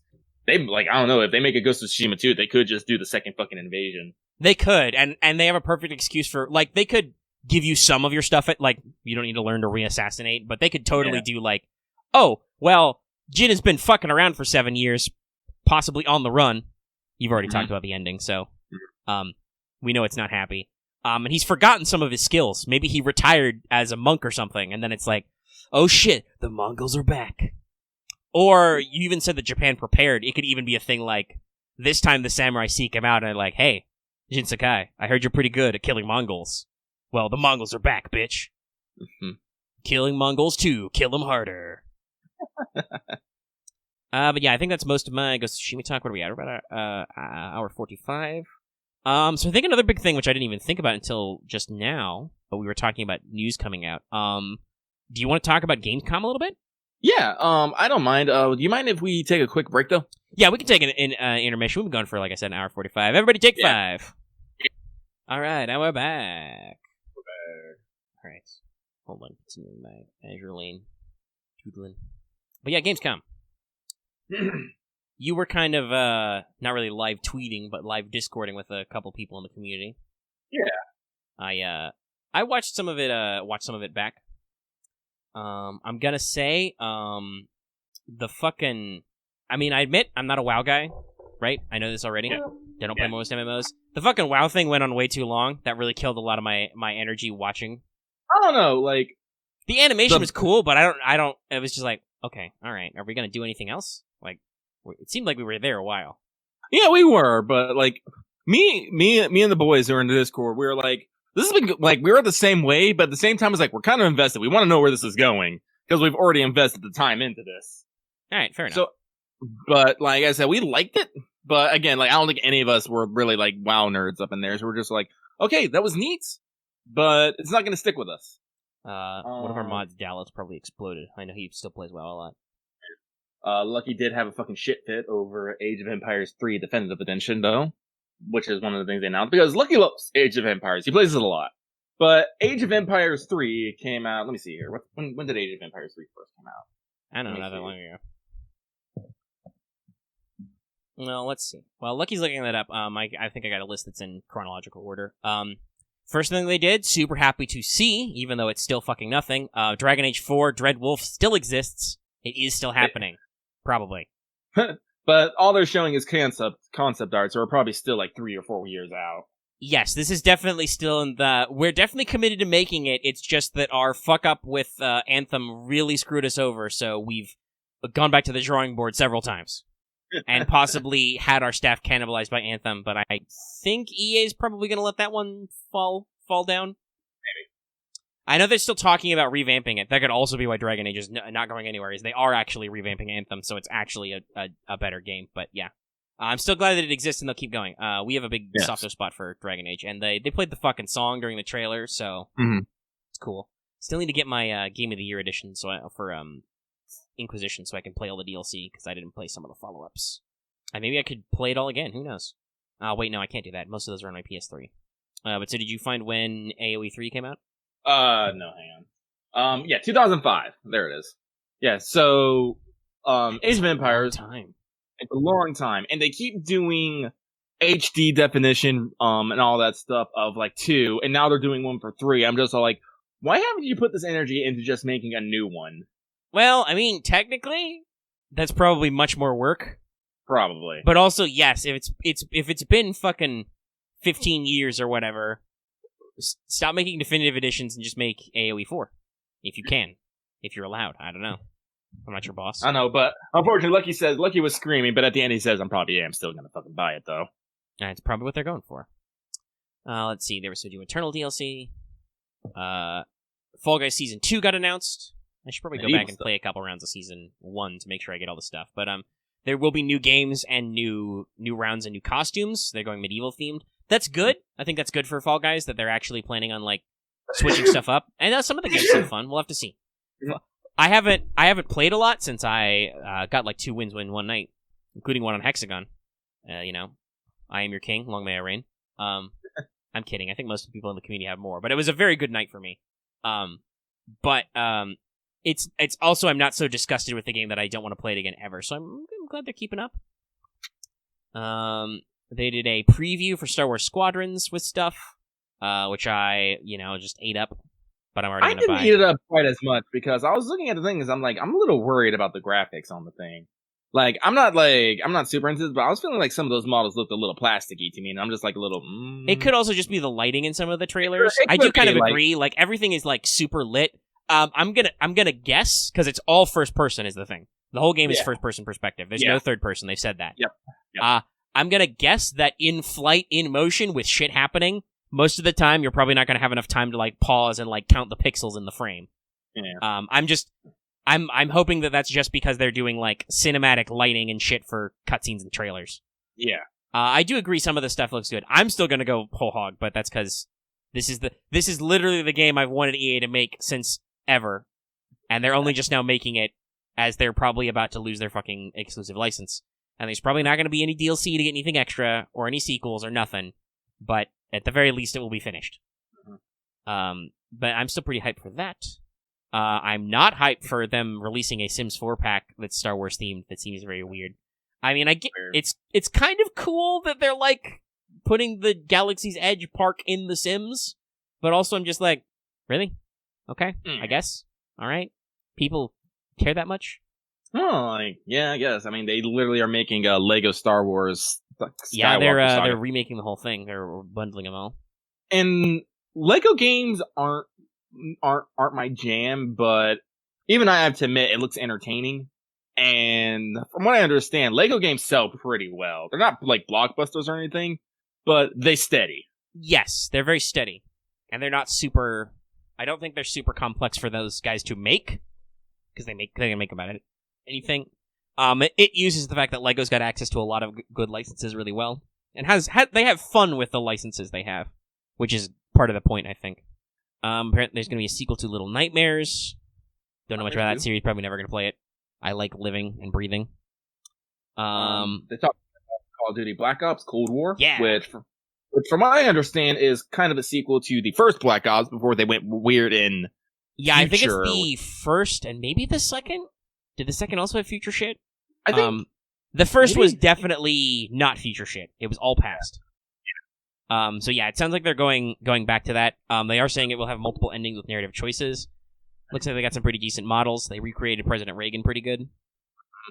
Okay, so second was already a little bit into the future. Okay. But it wasn't COD Black Ops 3 and 4, which is like fucking future arms bullshit space gun thing. No. Oh shit! Titanfall's a much better game than us. Let's ape them really quick. I said it. Listen, I like both those Modern Warfare remastered campaigns, but fuck it, no, Titanfall, man, it's the goo. Well, as I said, like Call of Duty Black Ops is one of the few Call of Duty's games that I played, and I only played it for the single player campaign, so I actually know that story. And if you don't know, that's where the fucking means of what do the numbers mean? Yep, come from. So I'm hoping that that's something that they might get well, it definitely sounds into. like they're going pretty hard on the narrative. It was a story trailer, and they are talking about having narrative choices with multiple endings. So, like I said, I'm interested in it. If nothing else, the single player, because I said, as we have established, as much as a lot of people want to, praise multiplayer, me and probably Omega, like to some extent, we're about that story. Omega will go into that multiplayer, but it's the story. Yeah, yo. I will after doing a campaign try multiplayer, but there are plenty of games I've dropped. I did say this before. I am kind of sad that Modern Warfare 2 didn't get a remaster of its multiplayer because I actually really liked that. But whatever, it's not a big deal. The campaign remaster was still pretty cool. And like, hey, maybe I'll pick up Cold War. That might be interesting. I do usually like a lot of COD engines, and if it's got that single player focus. And quite frankly, they pushed really hard on making. I think it was 3 free before 4 came out. Black Ops 3 before 4. I tried playing that. Man, that was really cheesy with the fucking. And the robot soldiers broke your arms and legs, so now you have robot hands. Now you're part of Robot Hands Army. Learn how to robot hands in a virtual environment, which is just a real environment, but it's all virtual. I'm like, all right. Calm the fuck down. What the fuck? Was there a big spike in robot hands movies and TV shows or something? I mean, I know Elysium was cool, but it's like, damn, there was a lot of try hardness in the. Okay, hold on. Well, there was a definite spike in the sci-fi augmented human thing for a while, especially when we got big into supers and whatnot. Everyone wanted to be more. Yeah, no, but it was like I said, I felt it was really try hard. Let's see. I'm kind of excited for Surgeon Simulator 2, just because I played that game before and it's fucking funny, and I know that lots of Let's Players are gonna make it funny. I don't know if I'll pick it up though, especially if like it seems much more multiplayer focused with like shenanigans with multiple people. I feel kind of like that's not my jam. But some people I know will make some funny videos. I'm ready to see some HoloLive. Do it. That could be probably pretty good. Mm-hmm. Omega and I continue to slowly slip into that HoloLive hole. Oh yeah, no, we're in the hole. We're just not going full bore. Just because I never have the time to watch people in my own language stream. So watching people stream in a language I only understand like 20% of doesn't work either. Yeah, like even as background noise. But clips though. Yeah, clips are great. I fucking love clips. And the fact that I still big on the Coco guys. The fact that Coco actually speaks pretty good English and is turning the meme review, her shitposting review stream into a weekly thing. I think there's another one scheduled for like 11 p.m. tonight. That's pretty goo and is also pretty easy to follow if I'm not busy. #1 super chat earner. Yeah, right there. Taicho pretty big. So anyway, there's a decent spread that I check out clips for. Lucky last night was killing himself over Korone going Ikobokum.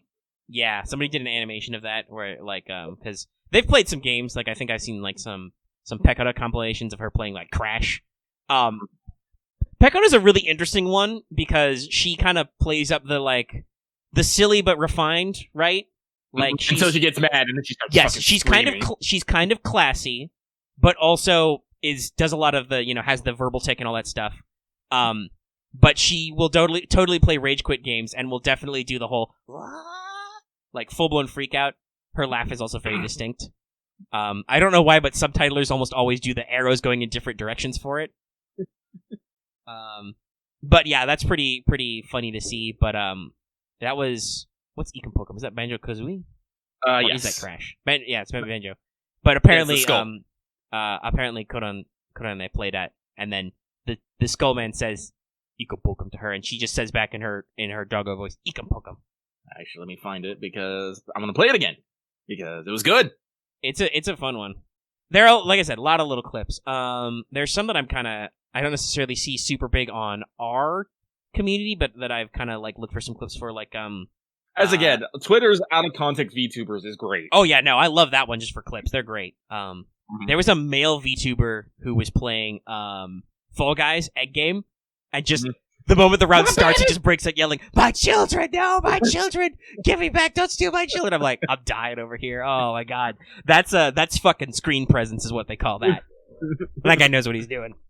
But I saw some clips with I think it's Nakamura Okuyasu, the cat one, which I was very surprised by because she's got a very typical, kind of cutesy small cat girl design, but she's got kind of a soft, lower pitched voice. I'm like, this is very relaxing. I could see listening to a lot of this and just falling asleep or something. Oh, that's Lammy for me. I haven't super gotten into Lammy, but I know you like her, and a lot of people talk about her big mommy energy. Oh god, I hope somebody makes some clips. The Gen 5 girls who could all played Overcooked 2, I think, last night for a little bit. And I'm like, that's going to be some fucking chaos. There's going to be some clips there. Talking about HoloLive designs before we double back to Gamescom. That always is a really interesting thing, is to see the art styles and then hear what they sound like, right? Like, she's coming back soon, but the 5th gen who had got a little suspension for a while, is it Aloe? Like, I think it's written like aloe vera, but I'm sure in Japanese it's like aloe or something. But I've heard some clips of her talking. She sounds exactly like you'd expect from a smug demon child girl. Mm-hmm. Actually, she refers to herself as a sexy sakimas. But that's the exact kind of voice quality. Poka, I think, also has a very out of the Gen 5. But I've seen some clips of the Lion Girl Botan, who seems like a very serious gamer. Like, a lot of her clips are. She is pro gamer as fuck, yo. Yeah, she does some real pro gamer stuff. Like, I think I haven't seen them, but Vesper's talked about her doing like COD videos or montages. Mm-hmm. And I know some of them do actually play some Apex. Mm-hmm. But she actually, she's actually a little more higher and soft spoken than I would kind of expect. Like you'd expect with her Adidas wear and Lion Girl to be kind of a tough girl voice, but it's not. Mm-hmm. And sometimes that's good. Like I said, like with Okuyasu Nakamura, I'm like, oh, this is very relaxing. I would have expected like almost like Korone's voice, who's very high pitched, high energy. She's good. I think I linked this clip. I linked a clip of I think it was her and Okuyasu playing Clubhouse 51, which is a game for Switch I need to get, and possibly we need to get lucky. Though, God, that's full of like either video game replicas of sports games, bowling, hockey, that kind of shit, or all just like classic board games. We gotta be careful about, much like Uno, we gotta be careful about that. Like I could see some fucking Samurai Swords at Dawn over a harsh game of checkers. But I saw Game Grumps played a lot of them, and it's brutal but also lighthearted. So it's like, that's pretty cool. I don't know. We're gonna play something. I want us to get Untitled Goose Game so we can. We definitely got to do that. When they do the co-op for that, we got to track that down for the Switch or something. But they were playing Speed, I think, which is a game of playing cards rapidly, and Corona has a fucking meltdown, and then starts channeling Pekora and wins at the end. It's like a best 2 out of 3. It's like, it's crazy to just, and it's an edited clip with subtitles, so they do like all the math on the screen as you just watch her go quiet and just high speed brain mode. It's pretty adorable. VTuber hole. Yeah, VTuber hole. It's still super fun. Like I said, I'm not gonna go like all simp ape shit on it, but there's some. I don't know, if I make enough money, I might go on the studio account channel and might give them something. So maybe we pop up once in a while. Maybe. I mean, I could see that too, just like hanging out. On the other hand, though, also especially it's I've also got the thing of like, nah, shit, dude. Like some of these girls are the top earning super chatters in the world. They don't really need my $5. Merch though, merch is always good because you get something out of it.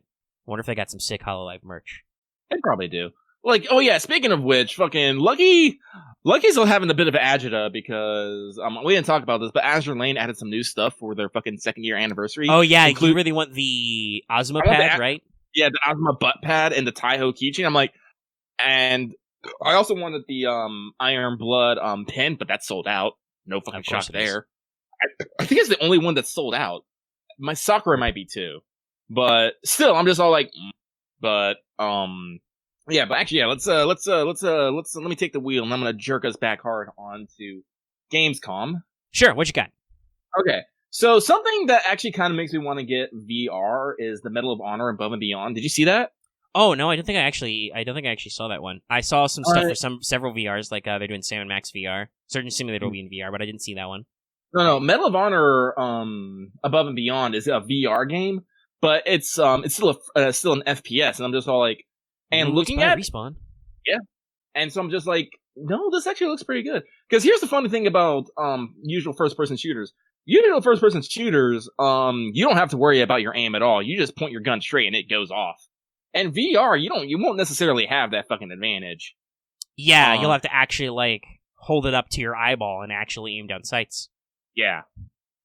And from it looks like they might have a pretty good story to go with it. I think it's during one of the World Wars. I can't remember which. That's how Medal of Honor works. It's probably the second. Yeah, but I think you're like part of like you like land in France and you're part of like some French resistance and shit gets fucking wild. Like actually, hang on. I'll post a trailer here. I got a link to it. I just can't watch it right now. Yeah, okay, got it. Okay. You should give it a little watch later because I thought it was pretty fucking cool. And I said like, and I was like, if I had if I had the money, I would get this just for VR. If I was to do a Ver, it would probably be Squadrons. I should actually check. What the fuck is PS? Amazon? How much does PlayStation VR cost these days? Oh, come on it down! I gotta find some fucking. I've seen a couple of clips of these girls playing Wii Ring Fit. That's gotta be pretty a thing. God, I'm only seeing a lot of. I'm seeing mostly like bundles and other stuff. Did they not just sell you the fucking headset? There's a discontinued VR headset and camera bundle. It's about $400. Jesus. But some of these packs are like, it might be because it's discontinued. Yeah, on Amazon I'm seeing a lot of like swinging wildly between like $300 to $500 depending on which bundle it is. Wow. There's not a really good listing for just a clean. Maybe I should go look at Sony itself. What's the MSRP on this? If I want to buy PlayStation VR, what it look like? What market price? Yeah, but there's a lot of games that really doesn't tell you anything fucking about it, though. Yeah, like, there was... So I think, because I watched some other people talk about it and talk over the stream, there was some discussion that, because it was hosted by good old Jeff Keighley, Game Awards and Death Stranding cameo. But I heard that he kind of tried to damp down people's expectations that this would be a lot of like brand new shit. Yeah. There were some brand new games announced, but mostly it was details on games that we already knew existed. Is what they went for. Yeah. There were some interesting games. I think there's only bundles for PSVR. Let me see. Where can I? But yeah, like you said, there's a lot of games that I'm like, I don't know anything about and I don't give a shit about. I was just scrolling past the list of trailers. The Unknown 9 Awakening, which is part of an Unknown 9 series. I'm like, okay, cool, but this could just be a Christopher Nolan movie. Like, you haven't actually taught me anything. Yeah, no. They did talk about Destiny 2 Beyond Light, but unfortunately, I literally do not care about Destiny 2 anymore.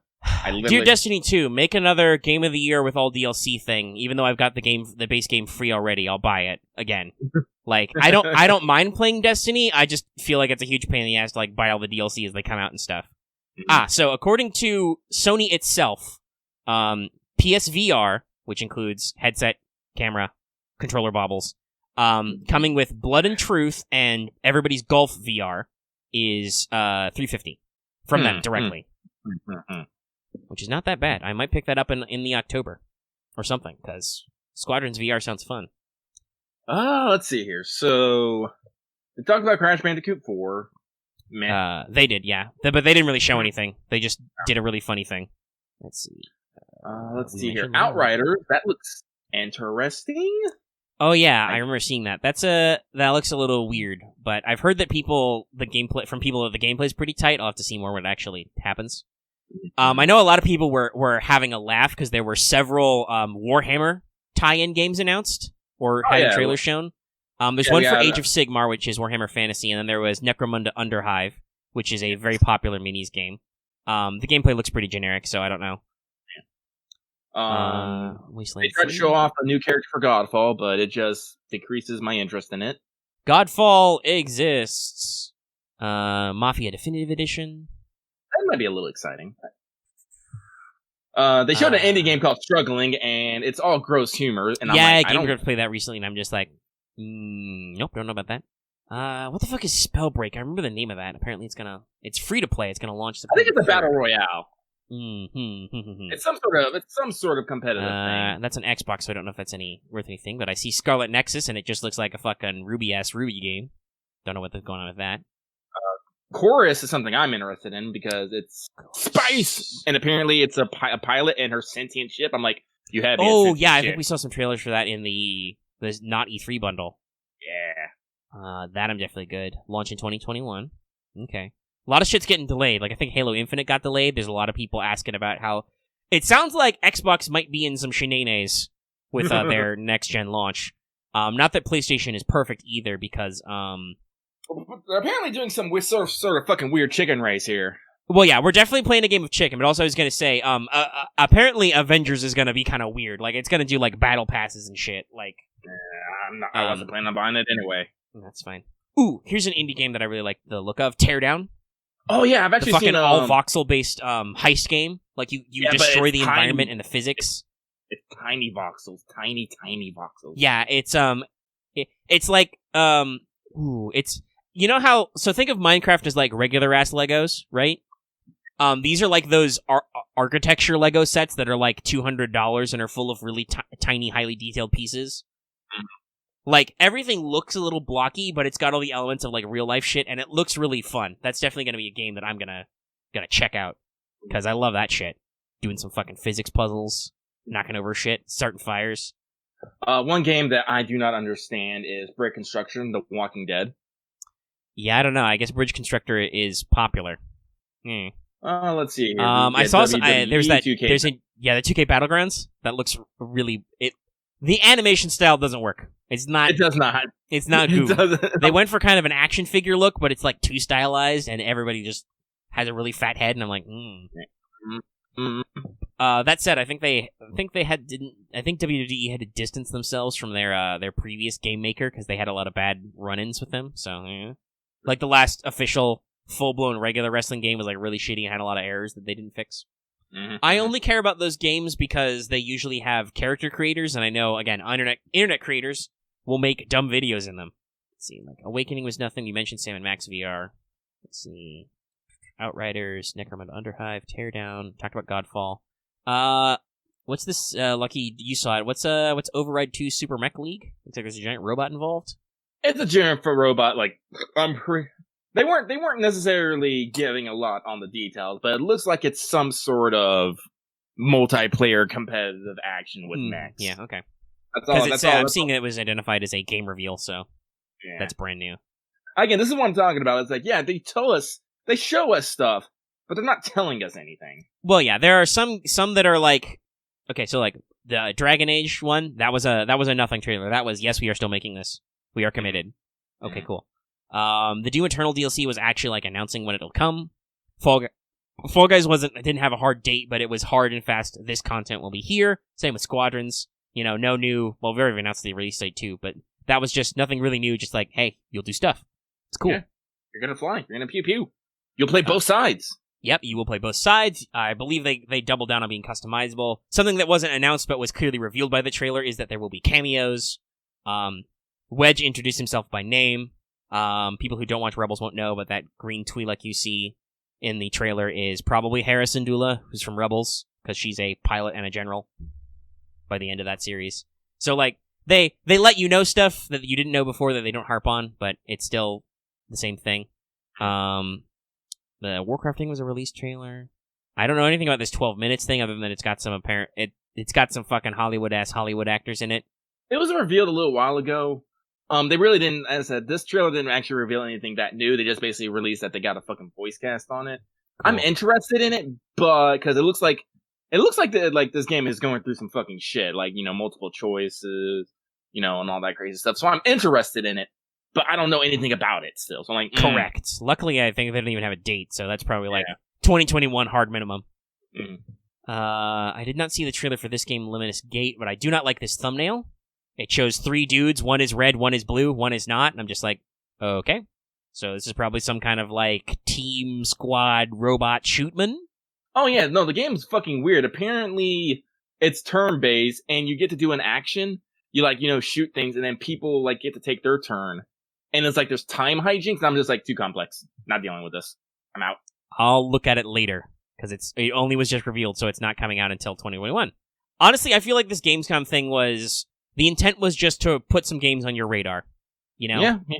Just remind you, hey, if you, some of these are just, yes, this game does exist, it will do fun stuff. Like I said, Squadrons was just yeah, this exists, it'll do this stuff.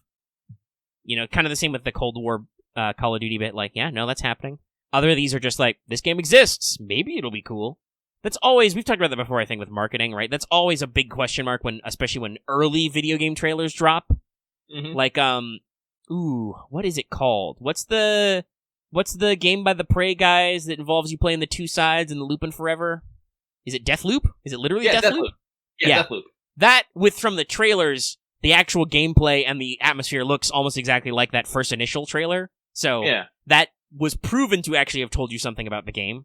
But it could have just as easily been a flip switch and been it was nothing like that. Yeah. But like I said, the only game, I said, Chorus is something that I'm, the one that has, is probably the one that sold me the fucking most. Because it was both story and gameplay. You have to find that nice balance between the two. Yeah, and that's usually how trailers go, is usually you get a reveal trailer first. Which is like a movie trailer, which is this exists. There will be stuff.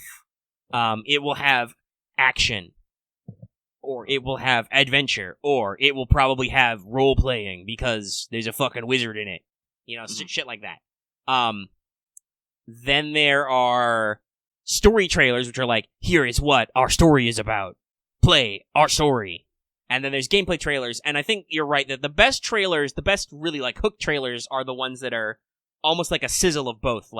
Here's your story beats, and also here's your gameplay beats. Boom. The best are when because I was just thinking, because other than you selling me pretty hard on it, and just my own knowledge, I was like, why did I want to play Ghost of Tsushima so much? And I was just thinking back and oh yeah, no, they had really good, not even trailers, but promos during E3 where they showed story and gameplay together, and it was just good. Yeah. I don't even know if those sequences are literally in this game, but they showed them, and they looked pretty good. I will say, all the sequences they have showed, they are in the fucking game. Oh, nice. Yeah. No, they did, Sucker Punch did real fucking good.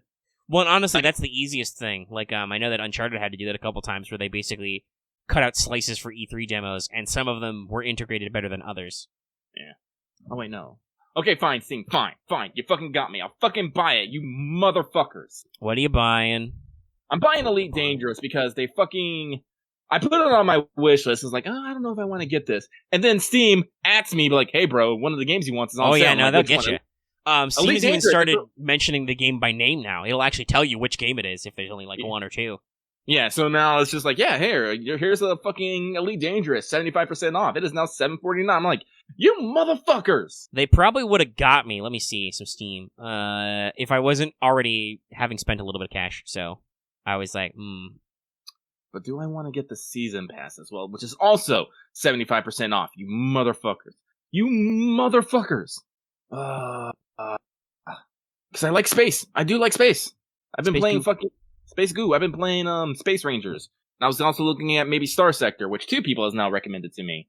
Actually, let me see if it's... Actually, hang on. Let me go look this up on Steam. Let me see if fucking Star Sector can be all nah, fuck you, Elite Dangerous. Let's see. Is it on Steam? Survey says no. Survey says... That was the game that we got recommended the other day, right? Yeah. Yeah, I think that's technically in... That's not on Steam. It's in early. It's in early. It's not officially out. It's in dev. Let me see here. Star Sector. That's it. Got some good reviews. Star Sector computer game. I don't know if it's an early dev. It came out in 2011. I mean, if I'm assuming it's the right one, I'm on it. Star Sector, formerly Starfarer, is an in-development open-world single-player space combat role-playing game. Let's see here. Pilot your ship 2 down, command a fleet, gain experience, space combat, customize, hire officers. I'm on their main page right now. Maybe it is. Yeah, that's why I didn't jump on it right away because not that I'm scared of that stuff, but it is definitely like a little weird to be like, I'm going to jump into this game. That said, you can pre-order and get the early release builds for only $15. Well, I'm looking at their latest update. Their latest update was May 10th, 2019. Oh, wait, let me see here. Personal contacts, August 13th. Oh, okay, wait, no. Let's see here. Okay, so, okay, I think their fucking update schedule is fucking weird. Okay, so it looks like they are still working on it. Because I do see a fucking update that was August 13th, 2020. So that isn't actually that long ago. Okay. Look, he's thinking about stuff. I'm thinking about stuff, but again, like Steam's like, here, do you want Elite Dangerous for $8? I'm like, Lucky had to. I mean, that's how they got me. I bought both Doom and Battlefield 1 because they were like, hey, PlayStation was like, yo, dog, they're on sale, and I was like, ooh, shit, dude, I'll buy that for $1, literally. That's how they get you. Cheapo stuff. I have bought so much more Yu-Gi-Oh! Trading card content in the past couple of months than I did for like literally 10 years just because I realized that as an adult it's way cheaper. You know, it's the same with video games too. You just wait for the good deals, and sometimes with some stuff you gotta suck it up and pay full price. Or even pay extra price for quality. Or not even quality, but convenience. Like, I said this yesterday on Let's Talk About the FGO wafers, that I probably paid too much money, since it was like $60 to get my set that I did on the video. On the other hand, Amazon fucking teleported them to me from Japan in like less than a week. So, hey, if that's what the price it pays to get that kind of service, great. Motherfucking bear. It continues to happen. I've ordered a couple of small things, and Amazon's like, I don't know when this is fucking gonna arrive. September, maybe? Got them all already. When the month rolls over and we dish out the Patreon bucks, I've already got some stuff I want to lock in. I think I'm going to go ahead and lock in my pre-order for Squadrons next month, even though it releases pretty soon into October, so I think that'll be good. Lock in that pre-order. That is a game that I 100% know I will play. And because it's only $40, I'm willing to get it immediately. There are definitely games where I think about whether or not I want to pay full price. And then there's games where I'm like, no, I'm there. I'm already there. Like, I didn't get the Kill la Kill game right away because it was, like, full price, and I heard from people it was short, so I'm like, I'll wait for it to be discounted. I think it's out of stock a lot of places, too, still. Must have only had a limited run. Might have to pick it up digital on sale somewhere. We're still a few months out from Cyberpunk 2077. Damn it! Yeah, not till November. It's gonna be goo, but not till November. Let's see. Going for almost 2.5. Yeah, speaking of games, I can't think of anything else from Gamescom, honestly. Nah, there's a couple of trailers we didn't mention, but that just means that we don't really care about them or they didn't grab us. Like, honestly, like game shows, game reveal shows are always nice, but at the same time, it's always hit or miss. It's just like... Yeah, there's... E3 really had this problem for a while. I think E3's gonna fucking die between nobody was gonna come to this E3 anyway and the Rona, right? Mm-hmm. The Backstreet Boys reunion tour, as Game Grumps would say. Mm-hmm. But E3 always had to strike a delicate balance between theatricality, making it worth spending all that money and getting all those people's butts in seats, and actually giving you relevant information for a marketing cycle. And sometimes it leaned too hard on that theatricality aspect and wasn't worth it. Mm-hmm. And you can even see this sometimes at the Gamescom. Like, they got fucking Christopher Lloyd to come out, Back to the Future style, but it was for Surgeon Simulator. And I'm like, what? Huh? What? Why? Why would you wake up old-ass Christopher Lloyd and have him talk to Jeff Keighley to advertise Surgeon Simulator? Weird. That was weird. Love Back to the Future. No stones thrown at Jeff Keighley either. Like, he's, especially between like the video game awards and a lot of stuff, the man is actually trying to do a lot for the games industry. But that was just weird, and that's a marketing thing. That's a weird marketing thing. We paid a celebrity like $20 to show up on Skype and, do the thing. So yeah, you always got to be careful with trailers and stuff. But we've mentioned that a couple of times now. Alright, that's a couple of maps cleared in Azure Lane. I think we're done with that for today. Let's go back and reap my rewards. Yet another gosh darned purple bullet. So, let's see. You've been working on some Dresden Files short stories. Yeah. Like I said, unfortunately, it's hard for me. I don't know what it is, but because I did the mistake of getting the audiobook, I won't call it a mistake. No, it's still good. It's still good, but audiobooks require me to when I read a book, I usually focus 100% on that book. When I do audiobooks, usually my attention is split, but unfortunately, I can't do many things and listen to an audiobook at the same time, especially since if I am doing multiple things, I usually don't just stop at 2 or 3. I'm usually doing 3 or 4. Like right now, I am playing Annihilation Maps on Arknights, recording this show, playing Destiny's Child on my phone, and still putzing around on my PS4 with Terroriza. Like, I'm not doing anything that takes a lot of space, but I can do it all at once. And I have this problem with Peace Talks is I'll be doing all this, trying to listen to Peace Talks, and I'll just be like, wait a minute, I gotta go back 30 seconds because I just fucking missed something. No. And honestly, that's why, because you said it earlier when talking about sources, right? Like, it's just easier if you can find a text source. Like, that's what I did. I pre-ordered the book. Ooh, we're not actually that far from when Battlegrounds comes out. I should probably think about locking that in hardcover, in hard copy too. But I got it hard copy first. Like I said, it teleported to me the day before it officially came out. Fucking fairies, dude. But, I just power read it in an evening. Took me like 3 hours. And then when you listen, if you do that, you can go back and be like, I vaguely remember this scene from when I read it. I can fill in the gaps. You know, I'm hunting for specific lines, really. Because, like you said, it's not a mistake. James Marsters, great delivery, really good stuff. Yeah. But we would have had a fucking full-blown Peace Talk spoiler cast by now if you just gotten the book hard copy. Like, we both would have eaten it in a day. Literally, got our knife and fork and just chowed down, and we'd both be done. So what I have to do is I have to build an interest in the Dresden Files again, and then go back to Peace Talks. Right, because you want to go... You want to build up the hype so you can go apeshit. Yes. And so what I did is something that Omega has been telling me to do for like the past fucking 2 years, is go get the short story anthologies. The short stories are really good, and Jim Butcher writes a shitload, but outside of his anthologies, they're just all over the fucking place. Yeah. So I started Side Jobs, and I think I'm like 4 or 5 stories in. I'm in day off right now, which I only stopped. The only reason I stopped is because I was dying so goddamn much. Day off is a good one. Yeah, but let's see, because I got them on Audible. So actually, I think they have the list on there because let me see if I can find the actual list of what's in Side Jobs. By the way, 9 years old, was released in 2011. Let's see here. So there's Restoration of Faith. Yep, got through that one. And advertising. Yep, Something Borrowed. Yep, Something Borrowed was wild. Yeah. It's My Birthday Too. Oh yeah, that's the one where he and Thomas destroy a fucking mall. It's a great one. I believe it's pronounced Herot. I don't know if this is in the order they are published in, but that's the one with Miss Guard.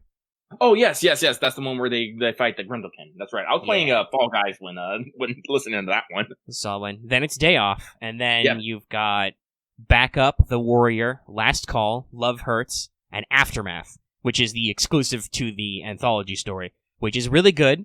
No spoilers for anybody else who's not there, but I will just to keep Lucky interested and make sure. Aftermath is a Murph story set immediately after Changes ends. Oh Jesus! It's a listen. Jim Butcher, great writer. In the sense that he's kind of a fucker. Some of these short stories are very funny, very entertaining. Some of them are fuck yous. Jim Butcher really likes bullying Dresden. He really does. Yeah, he's good at it. He knows that the audience eats it up. But yeah, so that was the unique story he published to Side Jobs. Also, that kills me. That means that Changes was before that. Changes is like 10 years old. Goddamn. There was such a long gap. I'm so glad there's 2 books this year. Yeah, but so I've been working again, like I said, I'm slowly getting hype again because again, listen, these stories usually only take 1 or 2 hours for James Marster to read through them. So I basically keep going through different contents and nothing feels like it's particularly dragging on. In Peace Talks where I am right now, hecking Harry visited Butters. Butter is a fucking stud now, apparently. Jesus fucking Christ. You guys not one, but two werewolves. How dare you, sir? I blame Bob for this. Butters has a great character arc, but that's a discussion for a different time.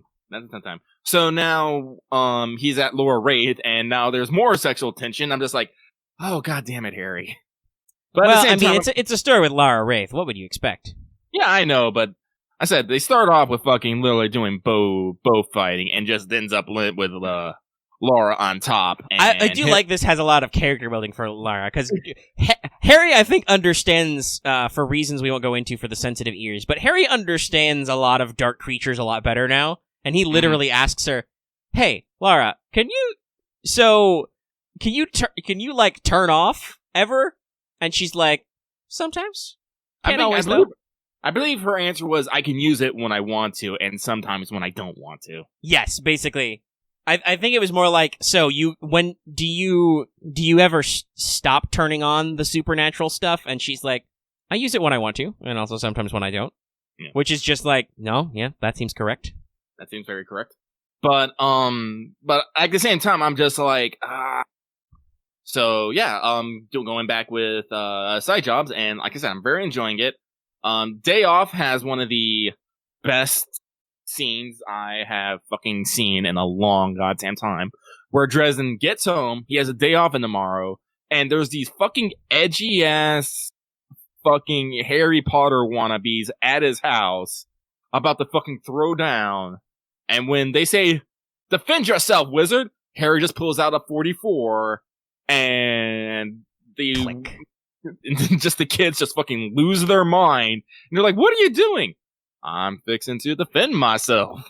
I'm just like, I fucking can't. If Harry Dresden knew what Overwatch was, he's the kind of guy who walks around just muttering to himself, it's high noon.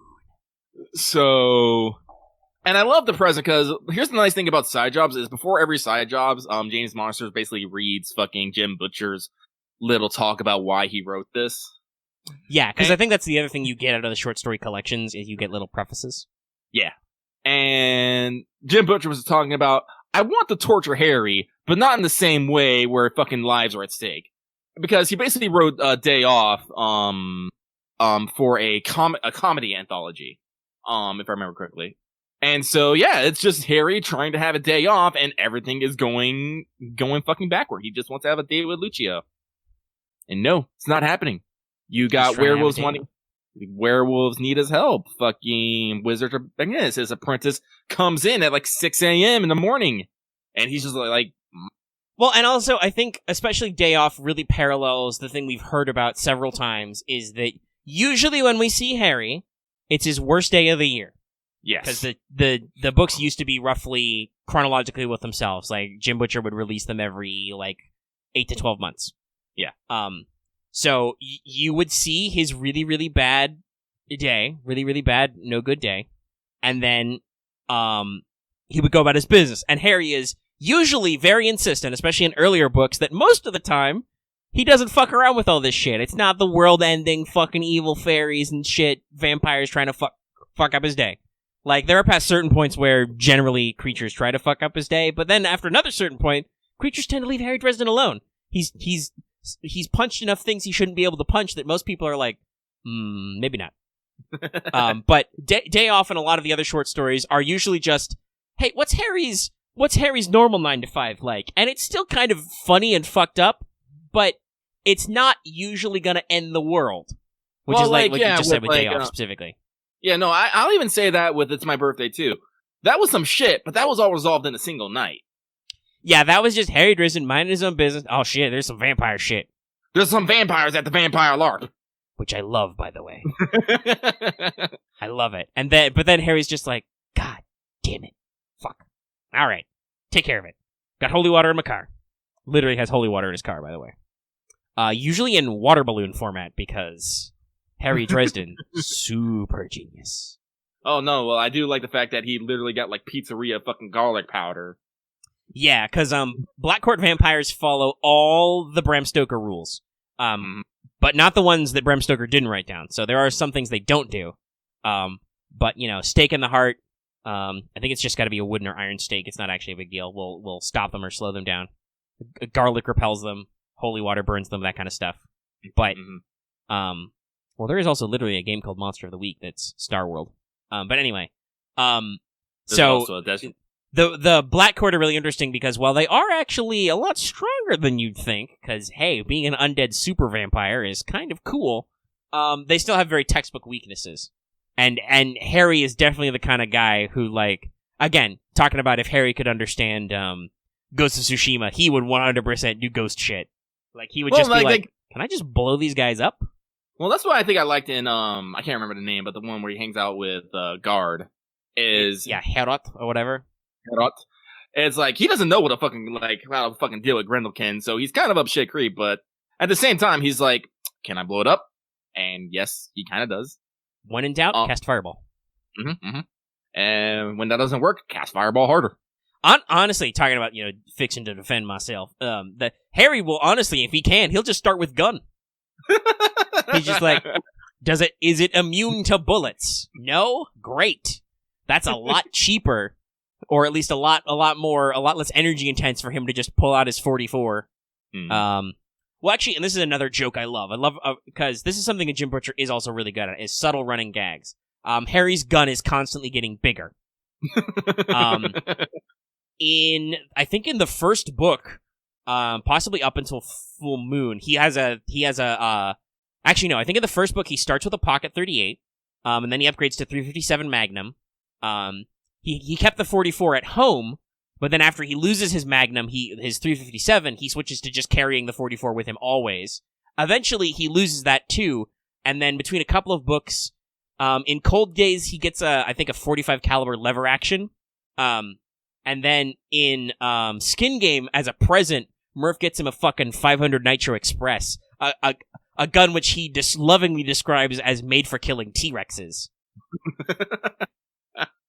Like, I think he tells that to Murph. He's like, Murph, this gun is meant to take down a rampaging T-Rex. And she's like, yeah, what have you wrestled lately, big guy? And he's like, I'll take the gun. I love it. It's my new favorite gun. Let's see here. Gathering L. Yeah, but I do like side jobs, excuse me. They did pay homage to the paperback artist who always draws Harry with a hat, and it's become a running gag. Yeah, and Jim Butcher has quite pointedly never given Harry a hat, but in side jobs, I can't remember which one. Harry says, maybe I should get a hat. And I'm like, no, you ain't getting a hat. Don't lie to yourself, Harry. I think, and honestly, that's probably a side jobs joke. At several times in mainline books, Harry has even said, I wouldn't look good in a hat. Actually, I think that is a thing. Like, at some point, because he gets a leather duster, I think it's probably Susan or Murph or somebody tells him, like, and you just need a hat to look like you're an extra out of like El Dorado or something. And he's like, I don't do hats. But on every cover, he has a hat. and now it's just a thing between the cover artist and Jim Butcher. And I think actually that was a very pointed example in the live trailer they did for Peace Talks, which was Harry definitely did not wear a hat. That was okay. That was all right. Interesting to see some of those. But again, like I said, like Side Jobs is slowly rekindling that drive to listen to Harry Dresden. So I don't know when we will eventually do a full-on talk about this, hopefully before Battlegrounds hits. Hopefully. Yeah. But I probably have to get through Side Jobs and Briefcases, because Briefcases has the Bigfoot anthology. Yes. Which is something... I've talked about this before, and they're standalone also working for Bigfoot, but I also double-checked, and yeah, it has B is for Bigfoot, Bigfoot on Campus, and actually, no, the ones before that is, what is it? I Was a Teenage Bigfoot, then Bigfoot on Campus. Yeah. Which I love. It's also directly related to Peace Talks. That's another thing I heard, is that there's some characters in Peace Talks that might show up that only show up in the anthology. So I'm like, Yeah, Peace Talks has a shitload of, as you might expect from a story that is explicitly about, a big meeting, right? It's about peace talks, literal peace talks. But also, as with all Harry Dresden books, it also, I think, has a greater context in the term of peace talks, as in peace itself talks, it speaks, kind of a thing. But there's a shitload of cameos and a whole boatload of characters. I hope you remember them. Nah, probably not. Hey, y'all remember Pharaohvax? Literally haven't seen him since Grave Peril, which I think is intentional. Actually, I think Harry says that time in his monologue. I won't go too much into that. But yeah, there's a lot of cameos and stuff. But yeah, we'll do it. Yeah, I think that's it for Dresden Files. Yeah, you bring up that was the thing you did. Do we want to talk about tabletop at all? I don't think there's really much to cover there. No, I mean, so it's not out yet, and I'll probably be slightly delayed because, like I said, tomorrow I got to shoot a wanted, because I said I would. It's not actually that urgent, but I said I would do it, and I want to do it, so it's not good to renege on stuff you say. I'm gonna do it. So I'm gonna do it, but it'll probably be a little delayed before we get to it. Last time we did a session, we did have a space combat in it, which was a little, I think laborious is the word I want to use. I do kind of want to, because I didn't get... You said you were okay, but I wouldn't mind doubling down on that, because you, as the way your character is, you spent a lot of time in that combat doing literally nothing but meditating. Yeah. Very helpful meditation. The other players really appreciated it, but man, I think you literally had to leave for dinner, and you pre-rolled your stuff, and were just like, whenever I get back, I do this. Just like, okay. Yeah. Okay. So it was a little clunky because we've never really done big space combat. It was a little vanilla. I didn't do a lot of bells and whistles because I didn't want to overwhelm the group because we weren't used to it.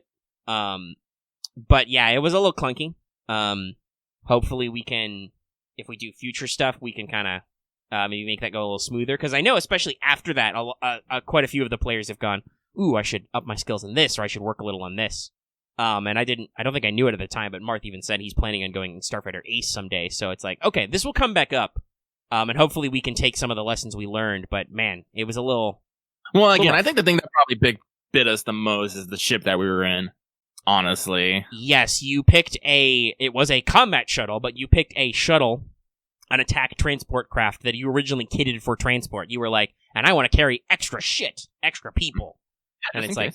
Okay, great. There's 2 crew slots, and then Camo, Axe's character, spent the entire combat in the back with a wrench, just hitting things. He was that guy in Battlefield. He just sat in the tank and held down the repair tool button. It was very helpful. You guys probably would have exceeded your system strain threshold at least once because they had ion cannons. But it was definitely a lot of repetitive stuff. You literally just provided buffs to the squad. Yep. And then. It was good because your ship did have 2 weapon systems, so both Mart's character Cavis and then Boots could fire as gunners with different weapon systems, so they could do different stuff when they had opportunities. But yeah, no, it was very limited and cramped. And people have observed this. The space combat system in FFG was clearly written with Edge of the Empire in mind first, so it's really good at that scene in Empire Strikes Back of Han and Luke in the turrets, Chewie in the cockpit, Princess Leia occasionally yelling, and C-3PO occasionally yelling things in, not even in Star Trek, in New Hope, the TIE Fighter scene. Classic TIE Fighters attack, right? Oh, yeah. Edge of the Empires and Generals of Star Wars RPG space combat mimics that perfectly. Squads of TIE Fighters can hurt you a little bit, but maybe they won't kill you. They take a little while to pop down, but it gets resolved and everybody can do something, right? Yeah. It gets a little sassy with multiple people in Starfighters, but it can still work. But you guys in kind of doing a straight-up space combat in a attack transport was very much like, ooh, there's not enough space in this thing for all of you guys to do something different. No. So yeah, we'll keep that in mind. And honestly, there's been talk, like I said, about getting some more space stuff.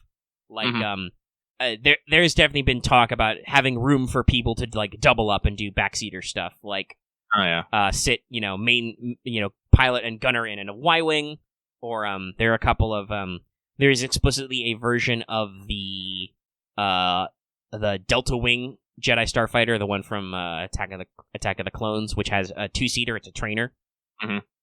So like very easily, Cavis could fly that, and you could literally sit behind him and do buffs or whatever. So, or the ARC 170 fighter has 3 seats: pilot, co-pilot, rear gunner, and an astromech slot. So, like, that could also work, and that, like, say, somebody could, sit up front and pilot, somebody could take the rear, and then you could have the co-pilot in the back doing stuff. While maybe your one actual fly character takes an actual kitted out fighter. we will actually experiment with this more. I've got some more of the plot hooks and adventures going down that will actually like involve flying and stuff more. We'll work on it. I'm really interested to see what we're gonna do this week because, like I said last week, this part is technically the second part of this adventure, which took maybe one more session than it needed to, but whatever. But it's completely open-ended, so I'm like, I have absolutely no idea how long this is gonna take. It's gonna take you as long as it takes for you guys to figure out what you want to do it, fuck it up, get the job done anyway. That's how adventures work. Yeah, as established, no plan survives contact with the player characters, even their own plans. Exactly. Like I said, I haven't been really thinking so much on like space stuff. I've been mostly thinking about logistics stuff, especially since a lot of people are talking about space stuff. So I was like, all right, if we're gonna space, how do we space goo? Yeah. So I started looking at like, you know, bigger and better ships so we can carry. Yeah, and I made sure to carve out some time at the start of this week to update with some bigger Republic ships because you guys were starting to talk about maybe getting a spacecraft. To work with. I don't know when you put in the Jedi cruiser that it is known as all of those bigger than I had the Acclimator assault ships because that's a very, very large transport. But all the actual like capital ships, all the corvettes and cruisers and stuff was all like Monday or Tuesday. Yeah, because you put in the Arquinus class, which is basically what came before the Imperial version of it. And I was like, I like this. I want this. I could probably stick fucking Sierra Mobile in it. Yeah, like the I don't think anybody's ever said it out loud, so I don't know if it's like Arquitens or Arquitens. I've heard some people joke about calling the Arg Kittens class. But it's a light cruiser, so it's very respectable. It can do solo patrol duty, or it can be part of a bigger fleet, so it works very well as a low yield. Got some decent anti-ship guns, got some customizability, got some storage. It doesn't have like proper fighter capacity in the Republic version. They just didn't use it that way. Mm-hmm. But it does have space carrying space, so obviously it could like dock shuttles and stuff. And you're also planning on seeing if you can just dock your big rolling tank in it. Yeah, your Juggernaut. Yeah, because I think it said it was like one shuttle and like 5 land speeders, and I was just like, can we just ditch the land speeders and just fit one giant tank boy? And I'm like, yeah, sure. I'm generalizing on the land speeder number anyway, so fuck it. Yeah, you could stick a large land vehicle in there. I think land speeders or speeder bikes are all at least minimum SIL 2. So hey, if you could stick 10 silhouettes worth of SIL 2 things, you can stick 1 silhouette worth of SIL 5 things. Math is weird. Yeah, math is weird. But yeah, and it still has like 2 hard points. So I was like, we could still put in a fucking hangar bay and just deploy fucking fighters. Maybe, I don't fucking know. Because this is again, this is one of the things like, okay, I think this is good for the group, and usually I can convince the other players that it's good for the group because, again, Lucky kind of bullies people a little bit, but they don't put up that much resistance. But again, like, I want to know, like, what people want to do, because, you know, Martha's talking about being a Starfighter ace. Well, that means you need a Starfighter, my dude. Yeah. And so, like having proper space to put that would probably be good, especially if we're going to space more. Like, who knows? Maybe we'll get the Arcodus class and just put it in the fucking fleet that's already above Soholib, and, you know, that's just the one that Armagh is attached to or owns, or whatever, how ownership works in this fucking war. I'm not sure.